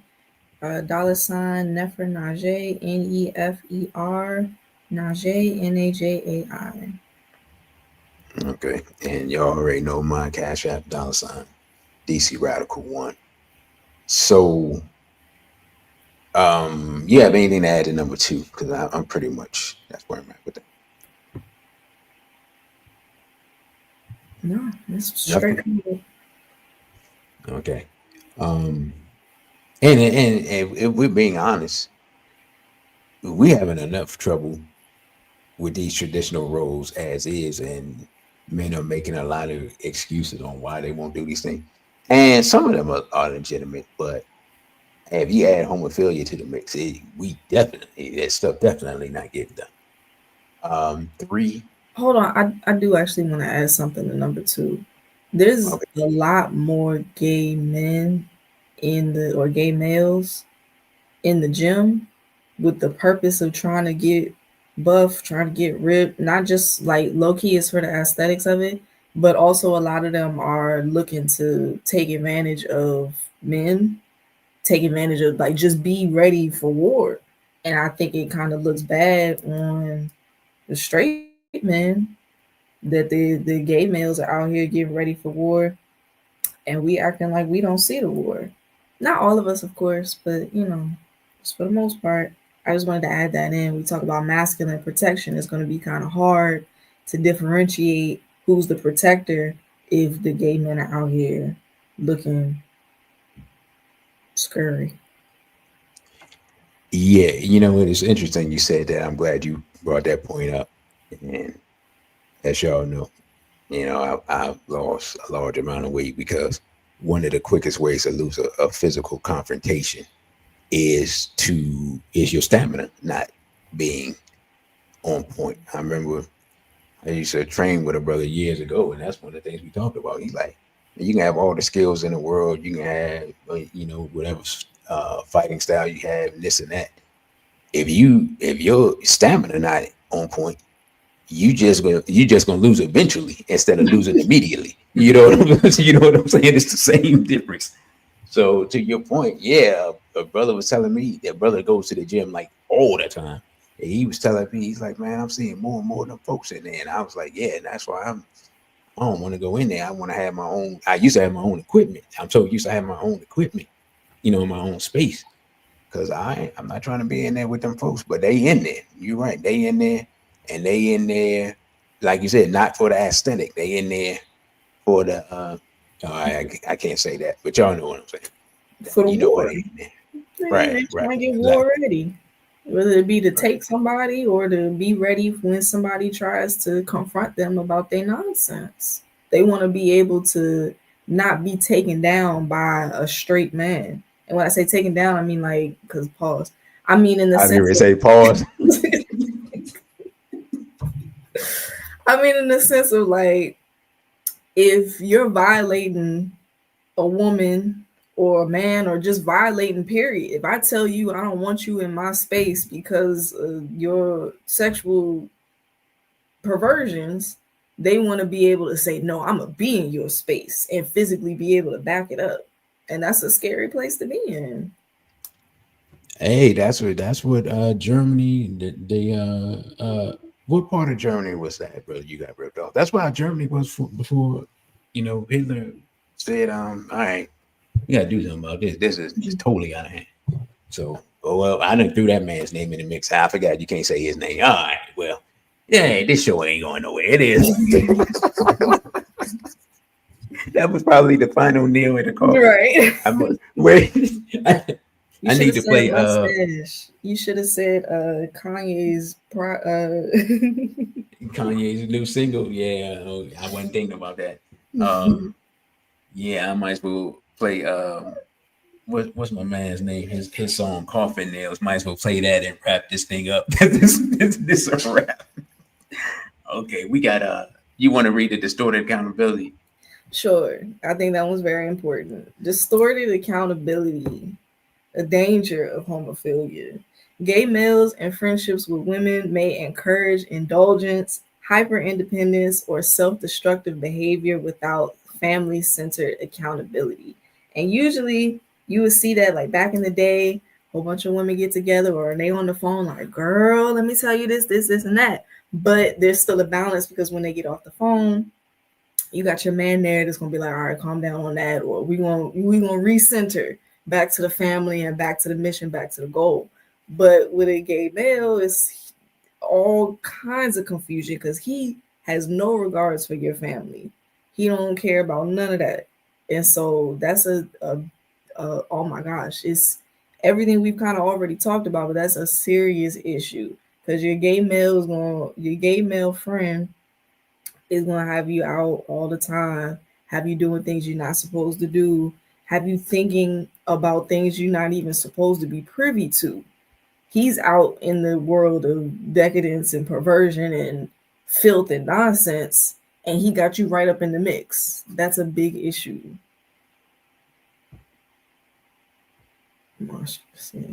I'm just sitting here, I'm sitting here having a flashback because I forgot I had another sister I was dating, and I remember toward the end of our relationship, she started talking about this homophile that was at her when she would go get her hair done at, I guess, a beauty salon or whatever.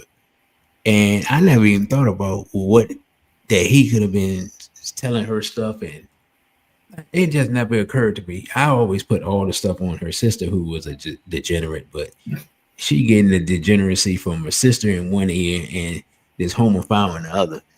Man. Anyway, sister,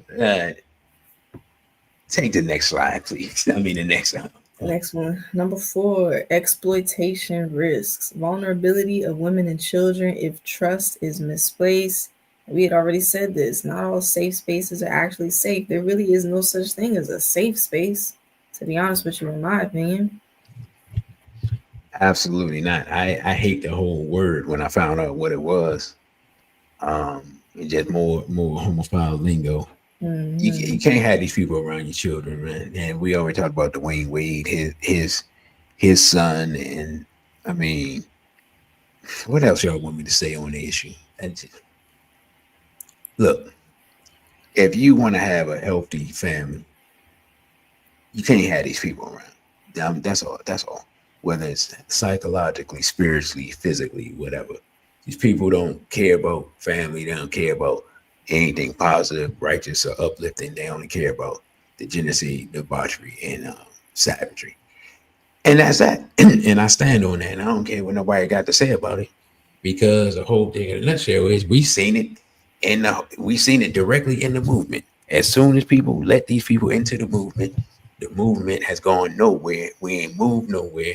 And the whole Black Lives Matter crew will turn out to be nothing but some shysters who running off with the money and there's a whole bunch of confusion and degeneracy and backwardsness. The Nation of Islam fell off a cliff, and it's just all, man.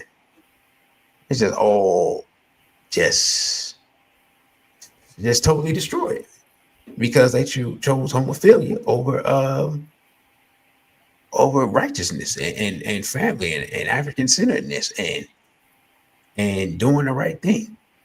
And when I think about it, man, at this point it makes me tired because it's a war we've been fighting for, from minute one. So go ahead, sister, take the next one.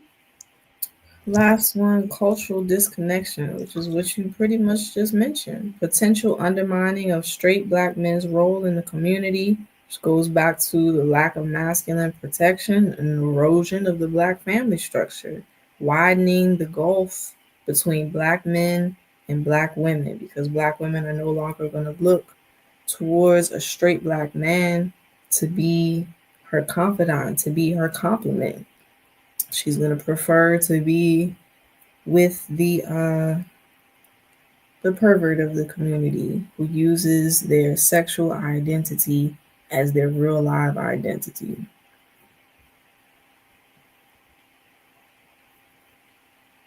Absolutely, sister. And we've seen that. We've seen that they're more loyal to their behavior than they are to the essence of who they are. And that old meme that was out talking about they want us to respect them for who they are or accept them for who they are when they haven't accepted themselves for who they are. So I just want to thank you, sister, because you provided these slides. And I think this was a conversation that was needed more for the women than for the men. I just wish more sisters were here to look at it and to give their input, because I really want to hear the input from more sisters. Even though our sisters don't swim in those waters, if you will, I still would like to hear their input from dealing with other women that they may be friends with or related to or work with. And because I think I've known some sisters that I've talked to a couple of sisters that they had to break friendships up because the other person, they hung out with a bunch of homophiles, or because they were dealing with interracial dating. It was either or probably both. So yeah, it's an issue that our women, basically everybody's gonna have to choose a side in this war. And if that's her best friend and she's not willing to give that up, then she's chosen her side.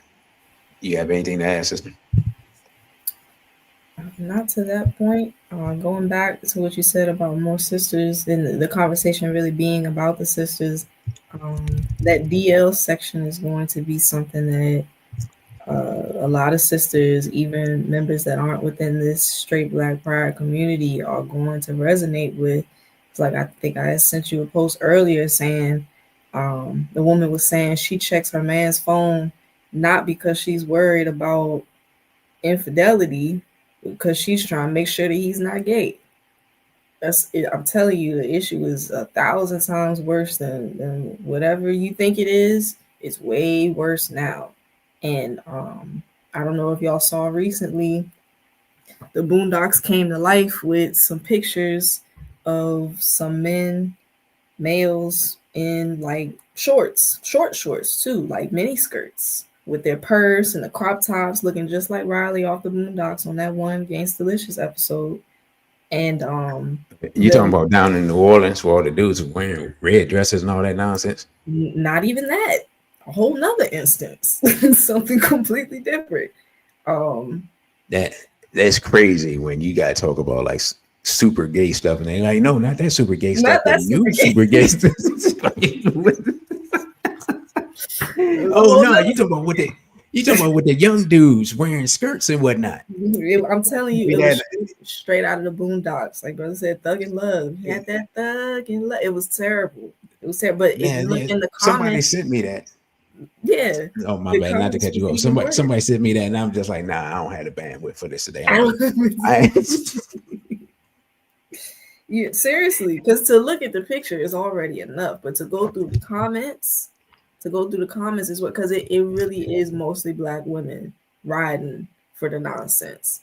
Oh, don't talk about him. Y'all know he's cute. One woman even said she wanted her boyfriend to dress like that so they could dress like that together. Black women are off, completely insane, menticide through the roof. It's really no coming back. And I forget who it was that was mentioned. I think it was the brother that ended up having to leave because he was going through his own mess. Um, but he did mention like black women don't really want the structure that a straight black man is gonna bring. And to that point, I would argue it's not really about what the black woman wants. It's about what the community needs to thrive. And so it's like you got to get over that. Either get over it and get her to the point of understanding, or we're gonna have to start separating. All right, that and which we already are for the most part, separate between who's going to ride with us and who's not. And the women talking about they want their men to dress up like Riley on the Thug and Love episode, them women gotta go. The women gotta go. The men dressing like that gotta go. The men that let women excuse the behavior, the what they call simps, they gotta go. A lot of people gotta go. And at this point, it's almost like maybe we shouldn't say they gotta go. Maybe we should say they gotta stay. Like they gotta stay here in Babylon, and then we just pack up and go. Because the numbers, you took the words out of my mouth because I was getting ready to say you name if we keep naming the people that gotta go before long, we're gonna look around and be like, you know what? It's easier if the yeah, 1,000 sane black people in America, if we just left, you like yeah, y'all stay here, and let it on this sinking ship, and we'll see you from the other shore that's because it. it's oh man. Shout out to the people of Burkina Faso for taking a stand against homophilia, by the way. Big up to them. Salute to Captain Traore and um, the members, I believe it's the parliament that voted for that. And let's see. Brother KW Don say a lot of black misandrists online love to accuse straight black men of being fruity as an insult to his manhood, but they have friendships with fruity men. Yeah, I've seen different brothers talk about that. It's so weird that women that's like their go-to psychological attack or their go-to thing to attack the man's masculinity. But your bestest buddy is out here wearing a whole dress and makeup. It's crazy. But anything That's the fact of the matter. And I, to this point, don't really understand how you can hold those two truths at the same time. I also have never really asked a woman about that, but I would love to see what the response would be. Because how is it that you can use it as an insult, but then also excuse it and really fight? People will, like, women be ready to fight for gay males. Like, I'm gonna put my life on the line and fight you to protect this gay male over here, this gay boy. It doesn't really make any sense. I don't understand it. But like you said, it's you can't make sense out of nonsense. Peace, brother Jirake. Oh, my bad. I ain't have my mic on. Anyway, let's brother, you got Riffo says, let's not forget the bots who drive these conversations and content creators who are paid to promote the BS when we see real straight people against it, but they're scared to fight. Yeah, I just say I talked about it a long time ago. I think I'm gonna redo the show. Is social media the new COINTELPRO? So The answer to that, of course, is yes. Yes. I think we covered all the slides. Peace to brother Rocky. Appreciate the donation yesterday, brother. I'm just gonna say this. I think this applies every time we have a discussion. When we're looking at the current condition of Black love and relationships, we must remember one thing: we're being warred upon by enemies who want us removed from the planet. All analysis that omits this simple but ugly truth is rendered useless in the current time period. Before we can realistically make the changes necessary for our survival, we must accept this reality. Our enemies understand that every Black man, every Black child born to a loving mother and loving father has the potential to be the Black Messiah that sparks a revolution in the Black world. Their solution to this potential problem is to stop us from producing those children in a healthy and loving environment. You have anything to add to that, sister? Not at all. So normally we would open up space. I just realized that we haven't actually opened up space for other people since I've added my co-host. She is the other people. So I guess we'll get to that another time. But we've been 2.5 hours, and I forgot the free StreamYard. They do limit the number of hours in a month. So I'm gonna give the sister a minute to close out, and then I'm gonna close out. So, sister, go ahead and give your closing thoughts on this subject. Closing thoughts are answering the question: do Black women love gay Black men more than they love straight Black men? They sure act like it. They surely do act like it. Now, I do think that what Brother You Got Ripped Off said is very important. There are a lot of bots. Social media is the new COINTELPRO. We have to take that into account when we look at the numbers. But the truth of the matter is, I'm on the street and the numbers are bad. We do have a lot of up and coming gay boys and a lot of girls that are, that's becoming their new reality. And so are they going to prefer the gay boy that's fun and will allow them to stay in their delusional world where they can do and say whatever they want with no consequence, no accountability? Most likely a child is going to choose the fun route before they choose the route of discipline, structure, and accountability that a straight Black man can provide. It's an unfortunate situation. I do think that there are solutions. I don't know if those solutions can have effect on people that are already knee deep into the issue. So the solutions that we have at this point are: make sure that you keep a tight rein on your family.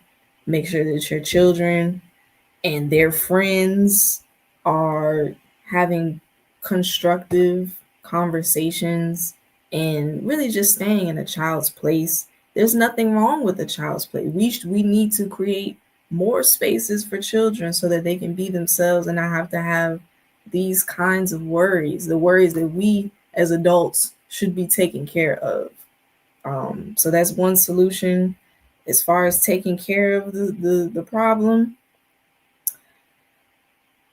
before we can get to cutting up the fruits and the construction, I think that separating ourselves in the best way possible and using our time and efforts towards positive African-centered content and creativity is a solution that we all should be spending our time with, because then this out of sight, out of mind. Like I think brother DC said, as well as myself, there's not too many of them around me.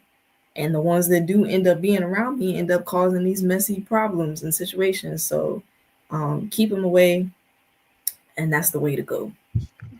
Yeah, I can attest to that. They don't like her. And when she has to be in their space, they sure to cause confusion. So, that's why I appreciate the sister. She repels a lot of negativity, man, just with her aura. It's interesting to see, you carry her around and you just wonder why people just making weird faces and walking away. You just like, your first thought is like, do I stink? Like, nah, because she would have told me already, so that ain't it. But you know what I'm saying? But yeah, again, I think Sister Najee, it's been enjoyed. Well, enjoyable is not the word. This was a needed conversation. I'll put it like that, and it's not a conversation I would ever came up with. So thank you for bringing this to light and putting this conversation on the table. And again, I am your host, DC Radical One. You can follow me on Instagram at DC.radical1, on Twitter at DC Radical _ONE, on OTW2, which is a Black owned platform, at DC Radical One. And you can donate via Cash App, $ DC Radical One. I think everybody that donated last week. And Brother Crow just donated $5. Super sticker. Brother Crow, did you have a question? Oh, was that your question? Do we blame Obama? Oh, absolutely. Yeah, absolutely. Yes. Yes. He opened the doorway. Well, we've talked about it in previous shows, but yeah, the short answer is yes. Oh wait, that was an accident. I didn't mean to put that. So, yeah. So we're gonna close out. Sister Najee, you have anything else that you would like to add, or are we done? I do want to mention that Brother You Got Ripped Off said I'm as good as a sidearm, as a Urugu repellent. I'll take that. I appreciate that. I'm glad I'm not messing with y'all today. Y'all don't know how to act. So with that, brothers and sisters, I say a BB for Hodie and straight black pride.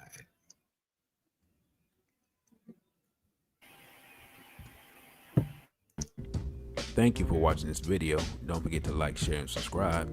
Also follow us on our other social media platforms. On Instagram, we're at DC.radical1. On Twitter, we're at DC_radical_ONE. And the Cash App is $ DC Radical 1. Again, thank you for subscribing. A BB for Hodie and straight black pride.